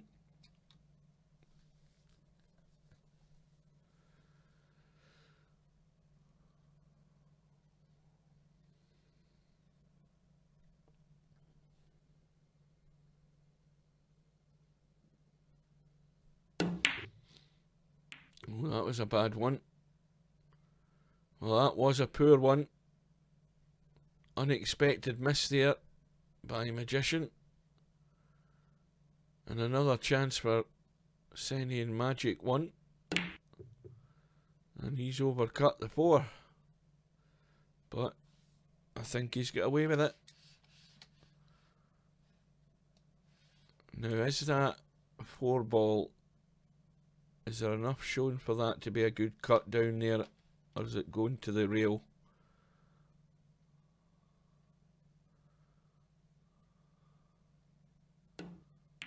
That's a good shot. That was just enough shown, and that 9 ball was a good guide.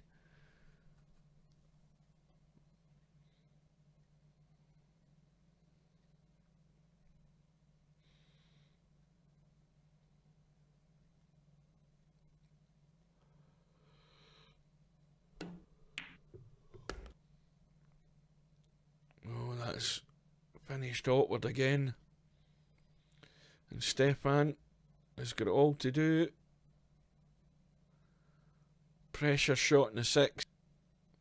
Now we can see the 7. Well, no, that 7 doesn't go past the 8.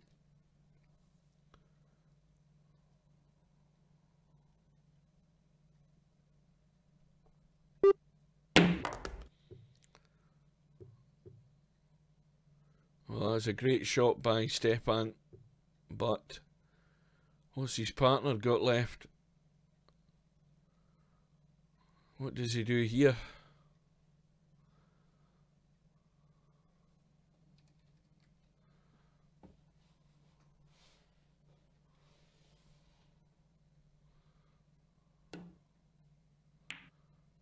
He's looking for the safety, and I think he's played it well. Another good shot, full ball snooker on the 7 ball, and Senni can only kick and hope here again. He can certainly spin round the right hand side of the 8 ball the way he's looking at the moment and kick into the rail. He just needs that bit of luck. Well, the 7's off the rail.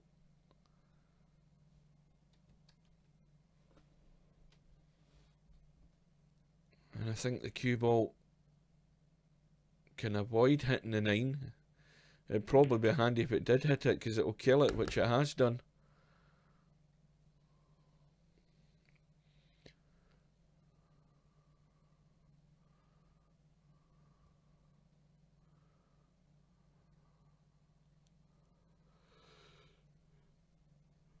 Oh dear, the yawning's really coming on now. Well, here's a tester. This isn't a gimme.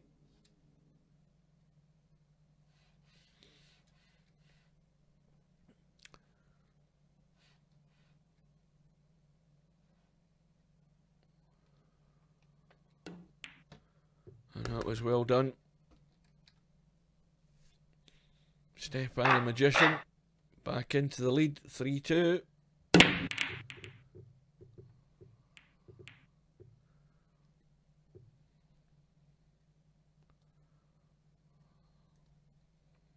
Dry break.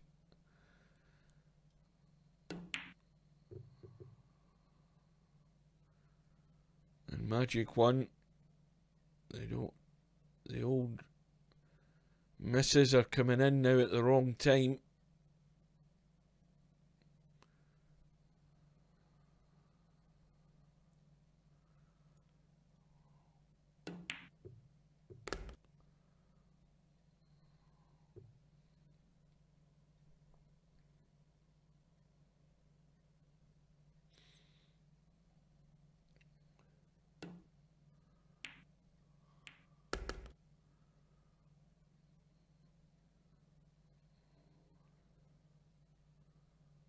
There's a bit of manoeuvring with the cue ball to be done here.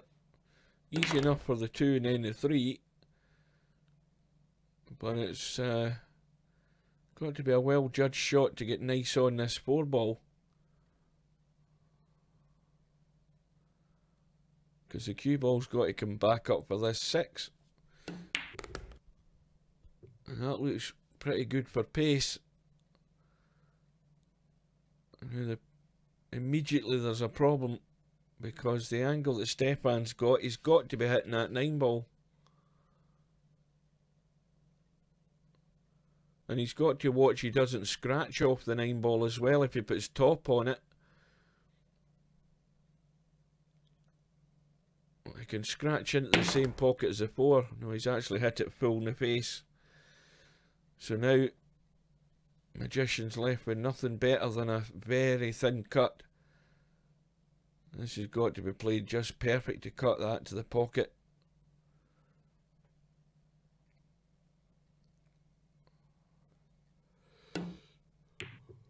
A very, very difficult shot there. But as it is, it's now fallen to Senni to roll the 6 ball down the rail. Not too hard to leave his partner the 7 ball into that top right.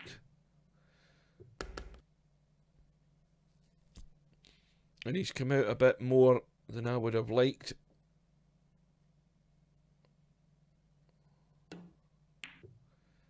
But his partner follows through, and we're back all square. And this match is going either way. A couple of balls have gone in, and they're sitting perfect in the one. And another thing, the 2-ball goes past the 5.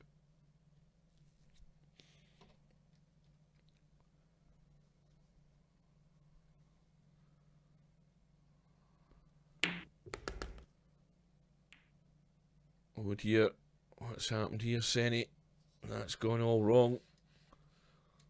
Does it 4 still cut in? Yes, it does. That was a good shot. And Senny just needs to roll the 5 in, not do a lot with the cue ball. Leave his partner as straight as he can on the 7. Well, he's gone across twice. He's got the weight perfect. That was a good shot.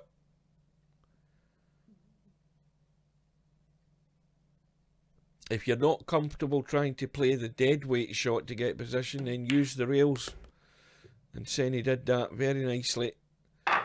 And they're in the lead. Breaking off in rack number 8. Leading by 4 racks to 3. And just needing one more.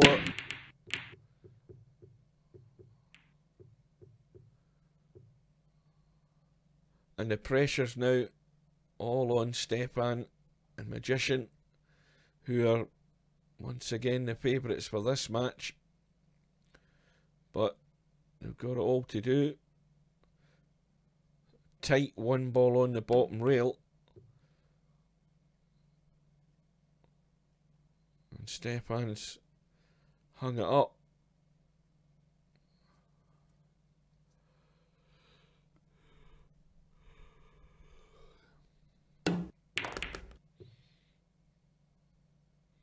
And Magic 1 doing the right thing there, trying to use the rail to create the angle that wasn't there to get the cue ball up the table for the 2. But that collision has just left it right in the middle of the table.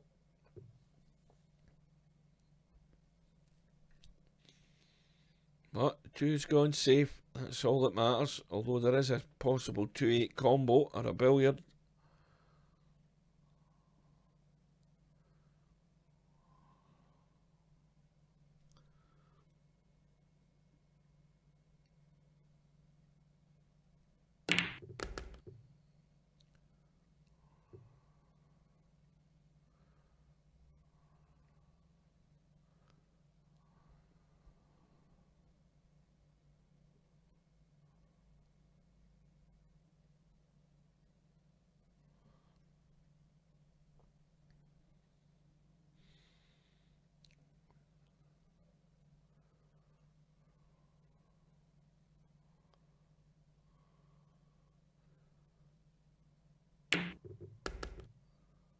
That's another good one. Has he got it high enough? Well, the cut is on for the 3. That's a good shot as well. Now, how does Magician pot the 3 and somehow get his partner a sight on this 4 ball, especially with the 9 and the 6 ball sitting where they are?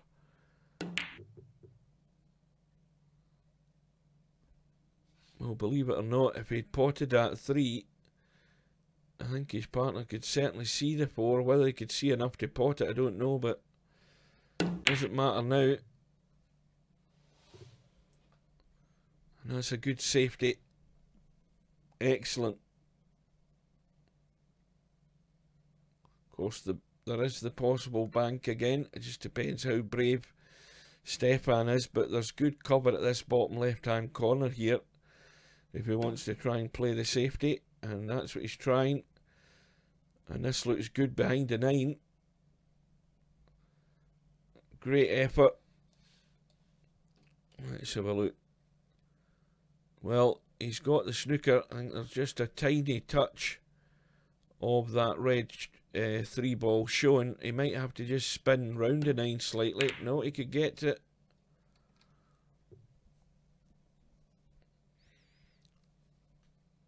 So this rack is on a bit of a knife edge, especially for Magician and Stefan.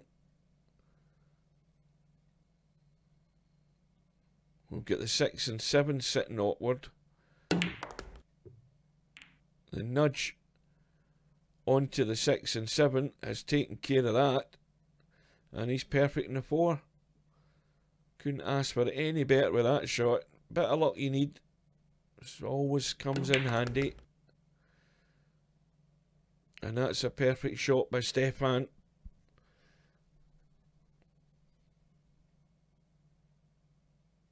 Magician's got the angle to drop down onto the 6.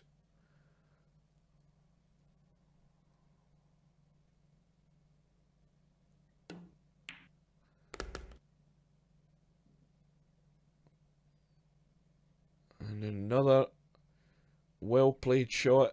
The slight angle is there, so he can get the cue ball into the table to leave his partner a sight on the 7. Well, he's not even bothering with that. He's deciding to leave it long. And this is the ones where you've got to watch that cue tip, that you're not squirting that cue ball onto the object ball. That's going to the jaw. Is it going in? Yes, it is. So this to tie the match and go into a final rack decider.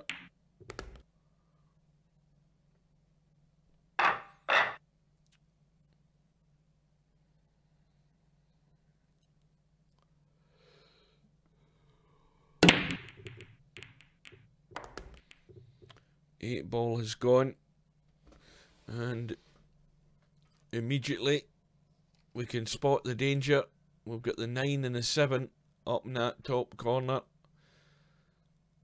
and rest assured, if Magic 1 or Senny get a chance, or either team, but more importantly for Senny and Magic 1, that extra money ball, the 7 ball, is very close to that corner pocket. And Stefan and Magician need to take care of that. And he's done it. But his partner's got no shot in the 2.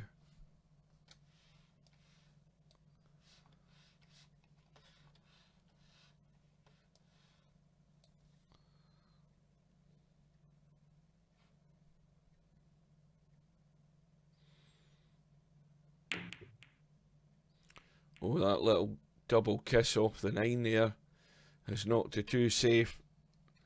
Got the snooker. Can you get the angle off there to hit the 2? No, he couldn't. So this is the opportunity that Stefan and Magician have been waiting for. Ball in hand. And well, they've got the 2 and the 3. 4 balls tight in the right rail. 5 balls in the right rail.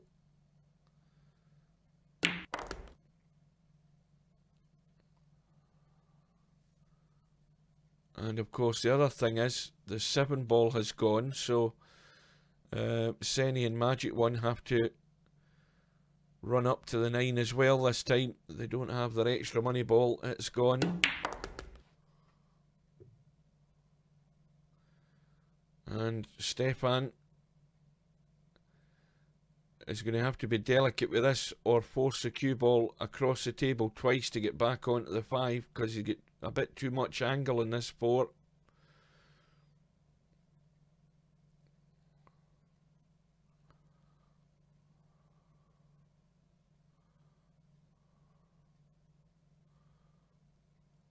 Pressure shot. He's trying to baby it in, and it's not getting there, is it? No! Well, Senny has still got an awkward one as well. And Magic 1 can roll the 5. He's not going to be able to do anything with the cue ball. But he's done his best to try and get Senny an angle in the 6, and he's done it. Now, whatever you do, don't put the spin on to spin it into the middle pocket. Just get the cue ball into the table. Well, he's nudged the 9.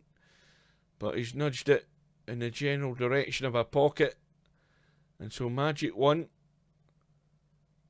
just needs to roll the 9 in to get to tonight's final.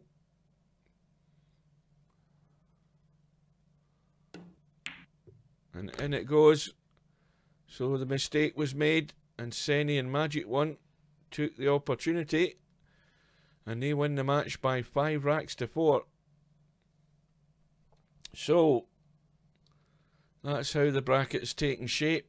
We'll see it update in a second or two, and we'll see that Senny and Magic 1 are playing Larry and Frankel in tonight's final. They're getting 5 and out, so they're getting a big handicap, and that'll give them a good shout, provided they can take the chances and take any chances if Larry and Frankel make the odd mistake.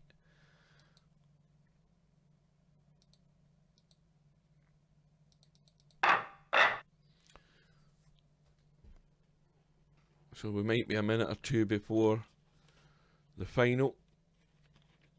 Maybe a couple of players taking a break in between the end of that match before the start of the final. It's going to be a race to 7.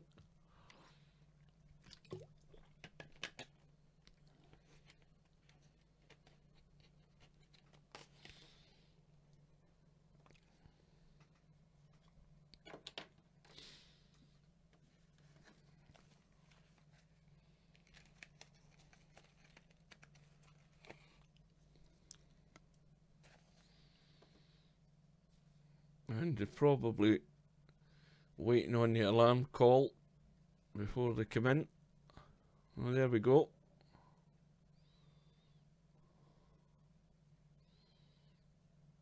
So we're lagging off.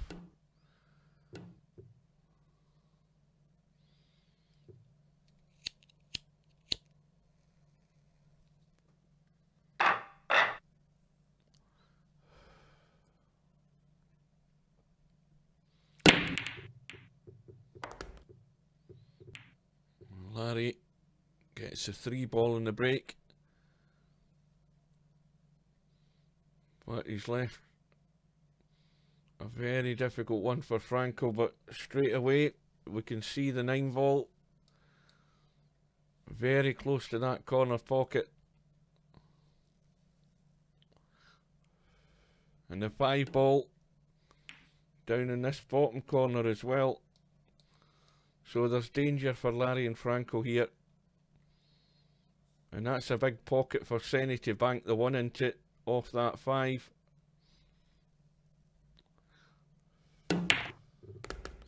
He gets it clean.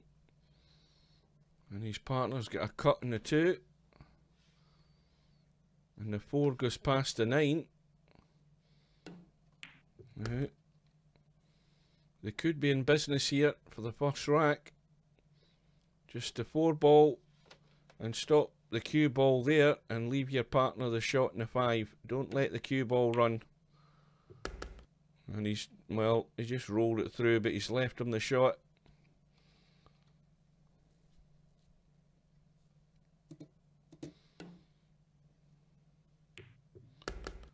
So the 5 and out handicap kicks in straight away. Senny and Magic 1 took their opportunity, did it well, sensible, and got the job done. So this time it's a dry break and a shot in the 1-ball though for Larry. And the pressure's immediately on Larry and Frankel. The 9 and the 7 are awkward. You can only get in a certain angle in that 7 to pot it on the right hand side there.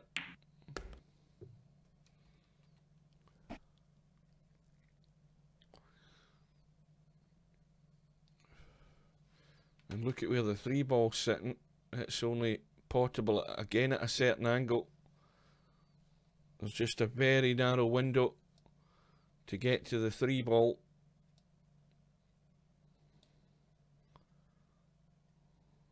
So it's that zone that Frankel's trying to get to. Well, he thinks Larry can get it from that side. Can he squeeze past the 4? Yes, he can. Well, can he? Can he get the cut angle in that without hitting the 4? That's very tight. I think he can just get there. He can maybe a little bit of spin. And that's what he's done. But he's nudged the 5. And straight away, we've got Larry and Franco having to dig out shots here to keep the run going. And don't forget, with this 5-and-out handicap, Franco will immediately cannot afford a mistake in this 4.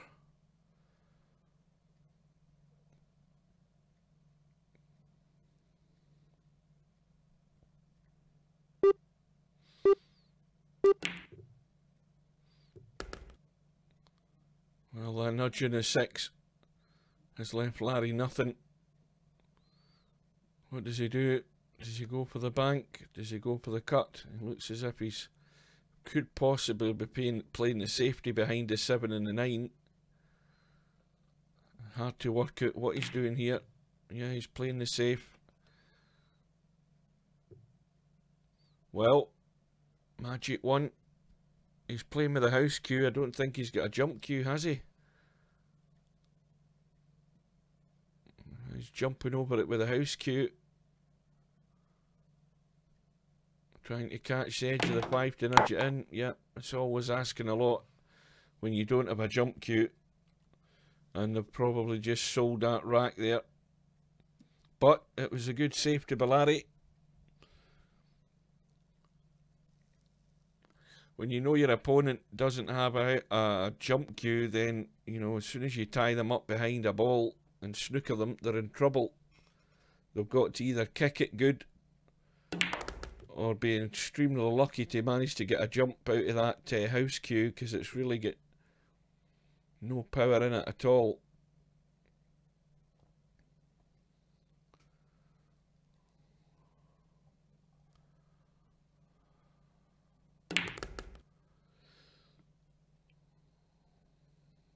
It's looking reasonably okay here for Franco. He's got the angle he wants in the 7 to get the cue ball up there for the 8.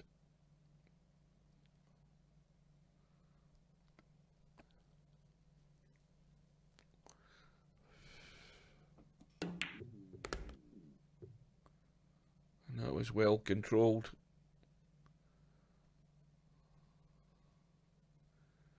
Well, Larry he's got whatever he wants to do. He can roll just to here for the 9 into the middle for Franco, or roll up to here for the 9 into that corner. Well, he's went round behind it and taken the further option. Felt more comfortable running it into the middle of the table. And it's 1-all.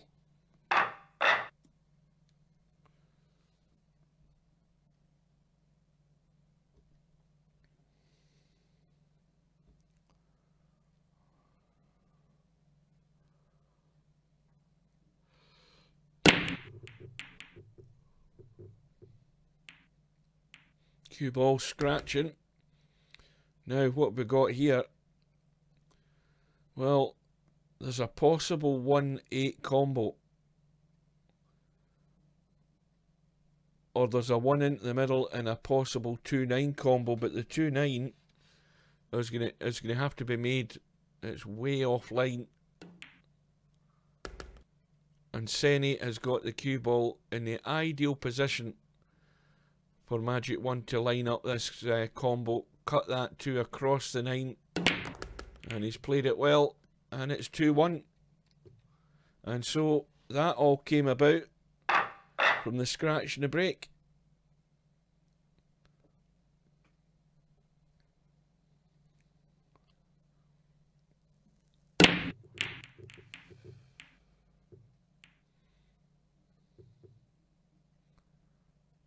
No joy, and the 1 I don't think passes a 3. Well, that's very tight to actually cheat that off the jaw. I don't think it goes Nope, just looking for cover. And a good one, because it's magic one again with a house cue, and all he can do is kick at it.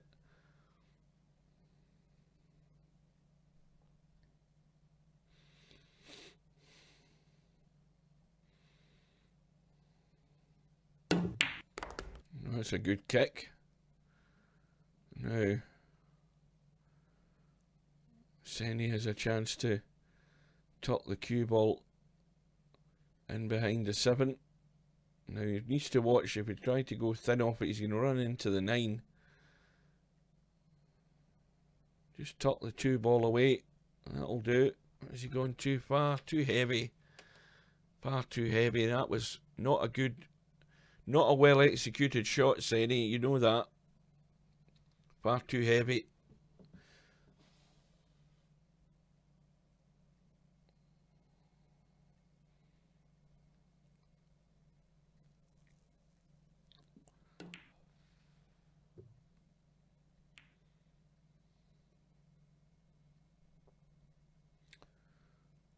Magic 1. He needs to watch he doesn't scratch off this 3 ball as he hit the 2. The cue ball possibly nudging off the 3 here. Yeah, that was very strong odds he was going to scratch. But it's ball in hand for Larry and Franco. Larry having a study at the table, which is what you should do.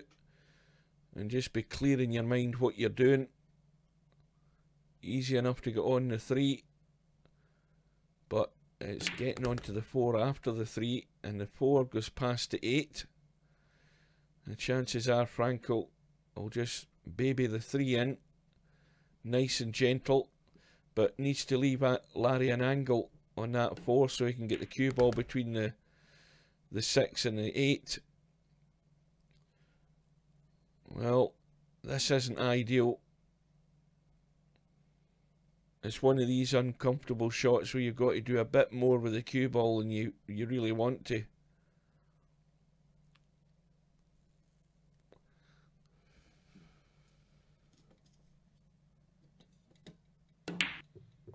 But Larry's played it well. He was up to the task. Now we're in the money ball end of the game. No errors. That's what this requires.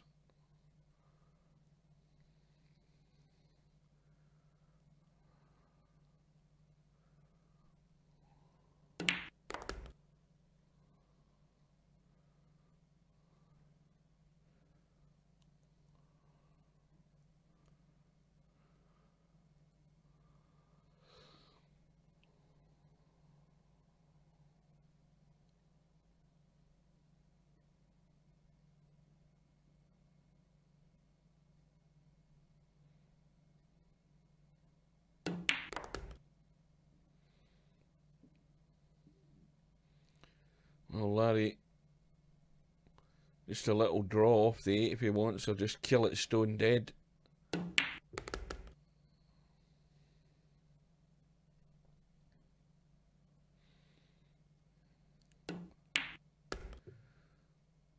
So Frankel and Larry have got it back to 2-all. Rack number 5. And it's Larry breaking. 9 ball goes in. 9 ball gets respotted. And Franco, well, you have to be a 1-6 combo or a safety.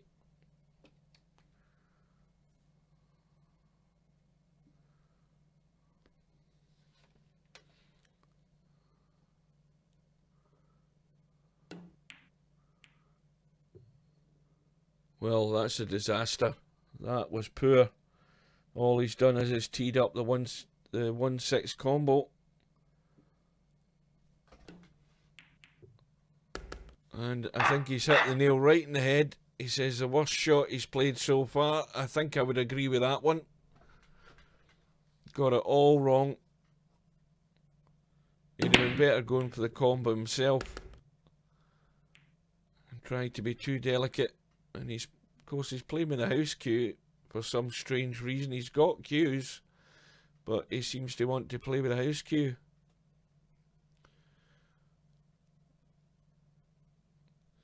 Well, Senny looking to push, and the 2, the 6 and the 9 are all tied up, so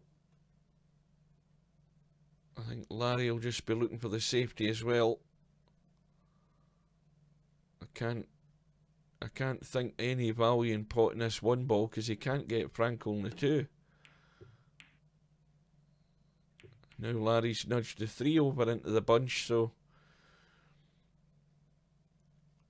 no point in potting the 1. And Magic 1 didn't play the pot. He's played a good safety.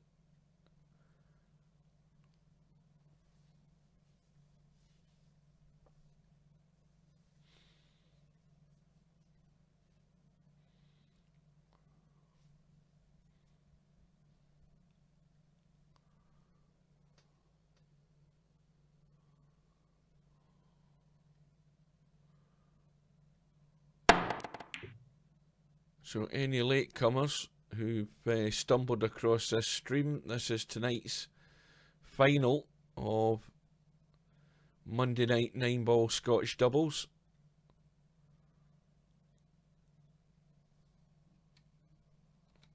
I'll do a quick reminder. We'll get Frankel, who has got a US flag, Magic 1 from the States, Senny from Scotland, Larry from the States.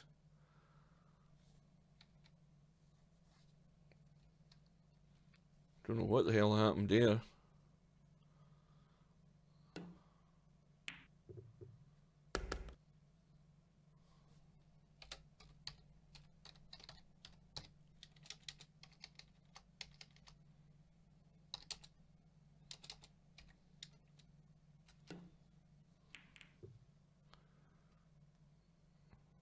Letting the Scots down. So he is. Just takes a typical Scot to come out with that kind of language.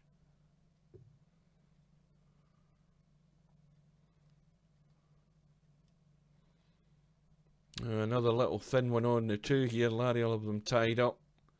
Well, he's nudged into the 6, but that's now opened up the top end of the table, because I think the 5, let's have a look at the 5. Well, that 5 goes certainly into the corner.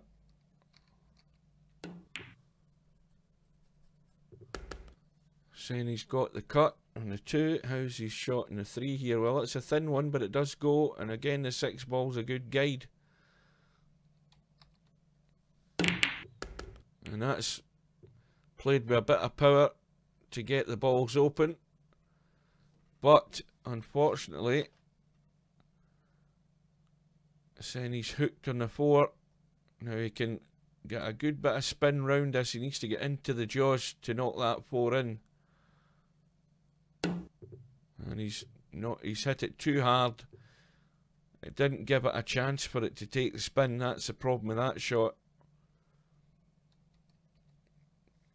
So Frankel and Larry, well, desperate to tie this match up. Trailing 3-2. Once the 4 ball goes, we're down to the money balls again.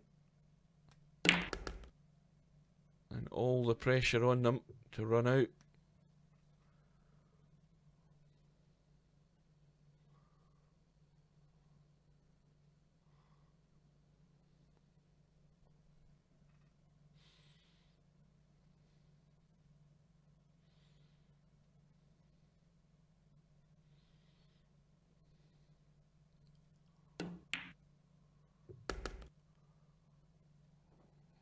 Well, this is going to test Frankel.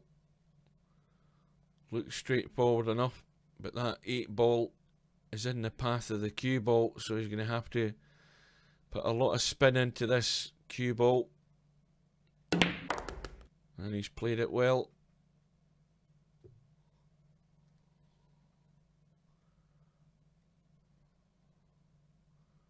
Well, Larry's got perfect angle, really, just to pot the 7 and run the cue ball off the top end rail back down to the bottom rail.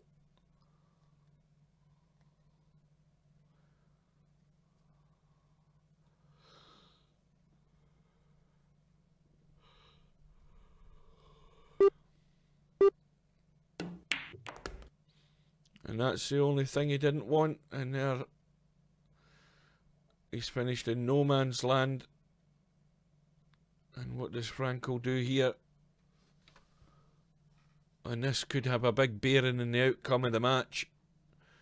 Trailing 3-2. Does he play the reverse bank up into that top right hand corner? Or does he just try and nudge it to safety? I think he's got to go for the pot. And he's played it well. A good shot under pressure.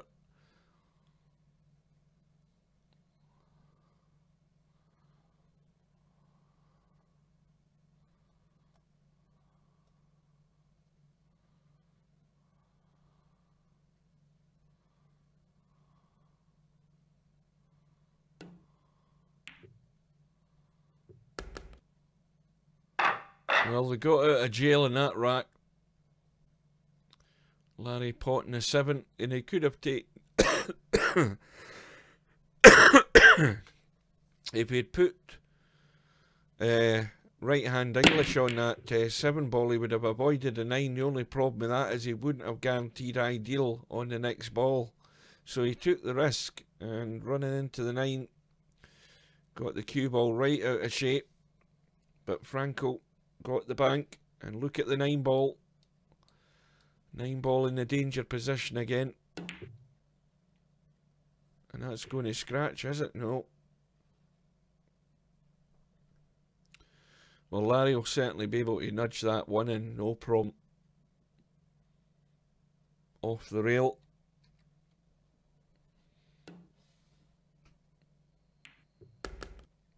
But couldn't do anything to get on the 2. Just relying on his partner keeping it safe. But Franco's got to be careful where he leaves this 2 ball, because if it's anywhere in the general direction of that 9 ball, it'll be getting smacked against it. But he's played a tight safety, and Senni has no option but to kick, because he can't jump over that. It's too close.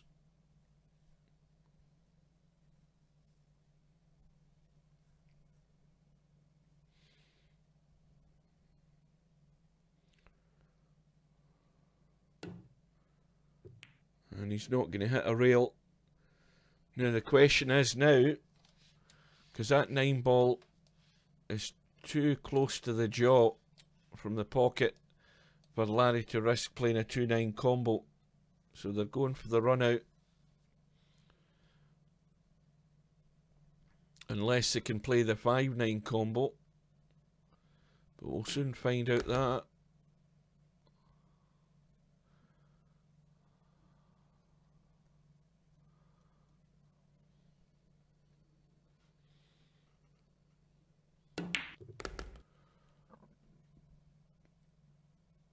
Well, here's a tester. There's traffic in the way, and Larry's got to get this good. He looks as if he's going to try and come over the right hand side. I would think a possibility he could either go there, but he could try and come back across to here, but there is traffic. He's found a gap, and he'll take that.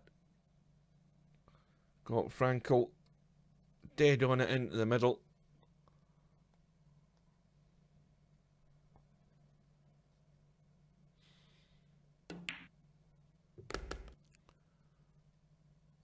The 6 obviously squeezes past the 7.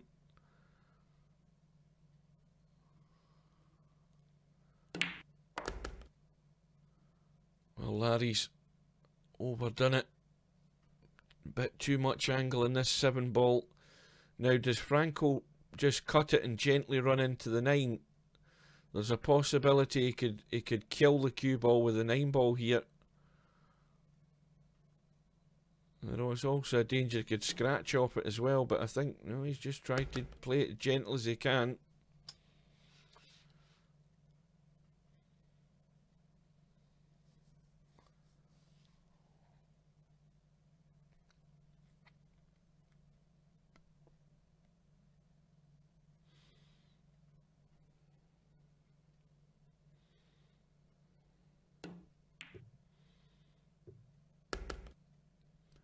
And Larry just helps it along into the pocket.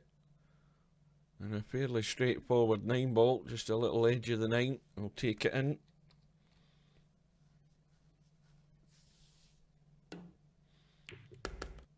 So Frankel and Larry are in the lead.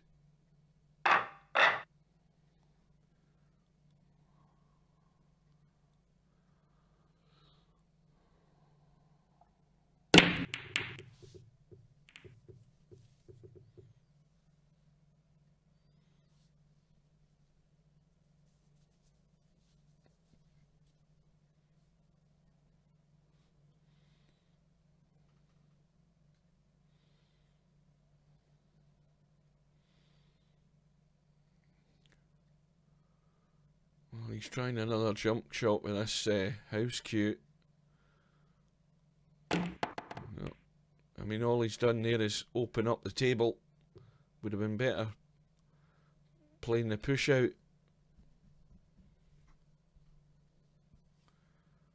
Not a good shot choice there. So Franco studying the table, looking at where he's wanting to put this cue ball after he pots the 1. Get his partner on that too.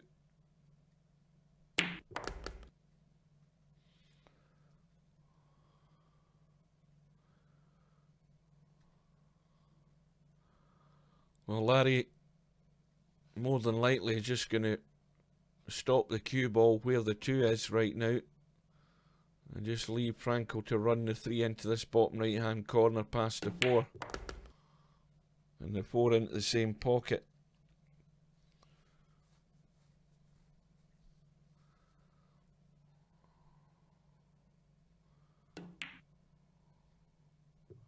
Oh, that's gone all wrong. Cued right across that one. Now here is a chance that Senni and Magic 1 did not think they would get. And Senni's got his partner on the 4. Now can Magic 1 get that cue ball up the table? Now anywhere up here, anywhere up that side of the line will do for the 5. And he's not got there. And that's the problem with the house cue. He didn't get into it enough. And they've blown their chance.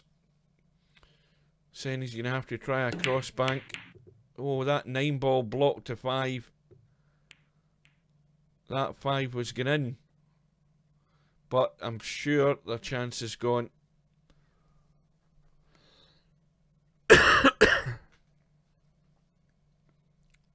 Anywhere in that top half of the table there, beyond the middle pocket, and Senni had a shot in the 5.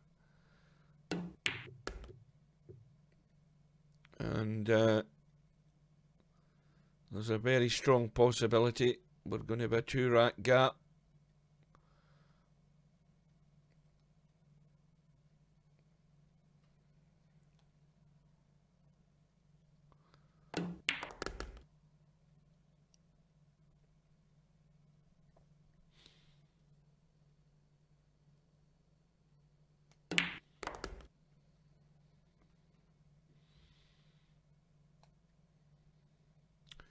Well, no prizes for this one, just off the rail and across the right hand side.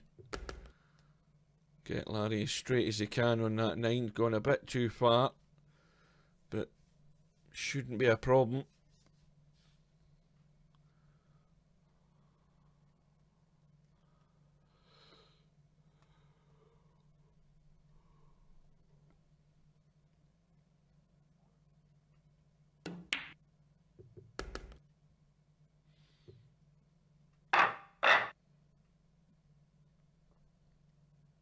So it's 5-3 to Frankel and Larry.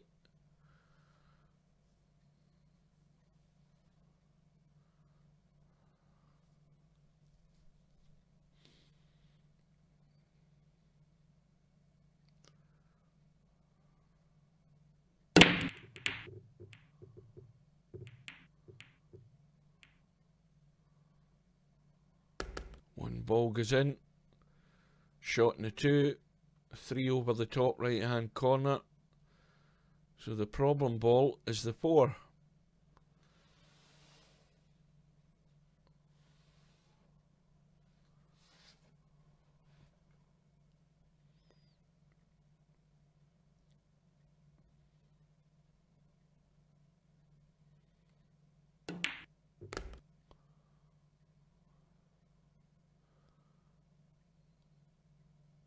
Well, Frankel's got the angle, and there's only one path here, and the path is off the 3 over there and somewhere down here or down here to get a shot in the 4.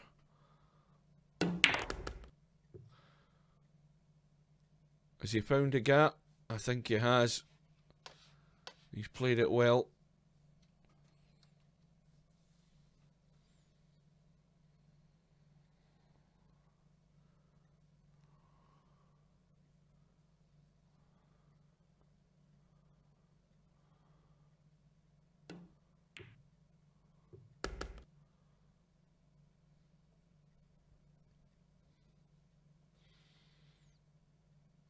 Well, Frankel, the sort of most common shot would be to run through and up and out there for the 6, and that's what he's done. Just a wee bit more than he would like, because Larry's just hindered by that 9 ball being adjacent to the 6 as to how he can run this cue ball. Just going to draw off the 6. He's got to think about where the 7 ball's going, because it doesn't go past the 8. So he's taken into the bottom corner, ideally on the 7. So Frankel and Larry are certainly getting stronger in this final. And Senny and his partner have got all the work to do. But like I say, when it's 5 and out, it isn't over. And they've got to be thinking that. That's just the thoughts that they've got to have going through their head. They're still in with a chance. But they'll get no chance as long as Frankel and Larry come to an open table with the balls nicely spread. They're going to run out. So Larry and Frankel on the hill. And one more. 4 ball goes into the top right. And we could possibly have a 1-9 combo for the match here. It looks very, very likely. Frankel just lining it up. And in this case, you've just got to play the potting angle on the 1, because it's going to hit the 9, and the 9 has to go in. And you'd expect him to get this 9 out of 10, but he's overdone it.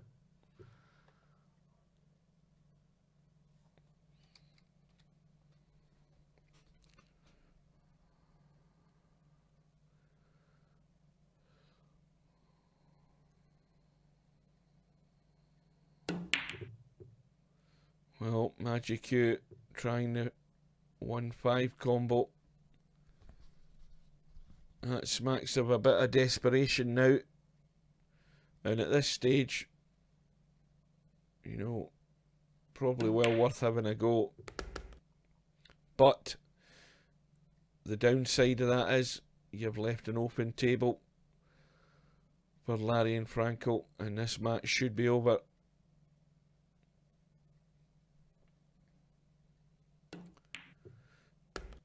So the tournament started at 8 o'clock, and it's rapidly approaching 3 hours. It probably won't get to 3 hours.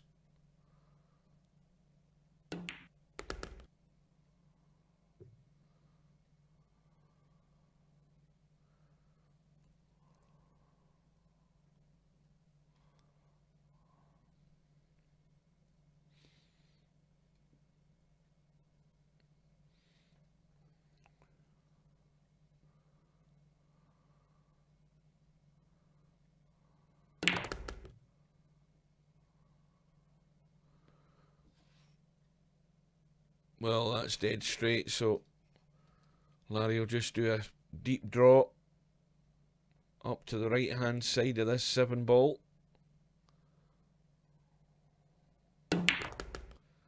No, he's actually stolen a bit of angle to come up the left hand side. That was dangerous, because very close to scratching, but they're still in control.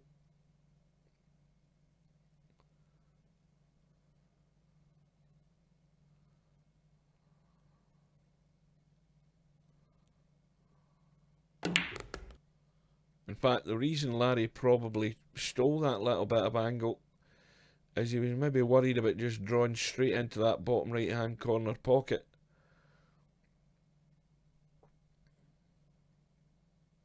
But definitely the draw here, anywhere up to the middle pocket will do. Oh, he's overcooked it. He's overcooked it. Oh! So, Franco just roll in the 9 for the match. Well, as I thought all along, the favourites for the night's tournament, Frankel and Larry, have gone on to win it. And they've won the match by 7 racks to 3 against Senny and Magic 1. Now let's have a look at the bracket and get rid of my ugly face first of all. And we'll see that the runners-up got a share of 200 virtual dollars and the winners got 400. And so with that, folks, I will bid you a good night and thank you for watching.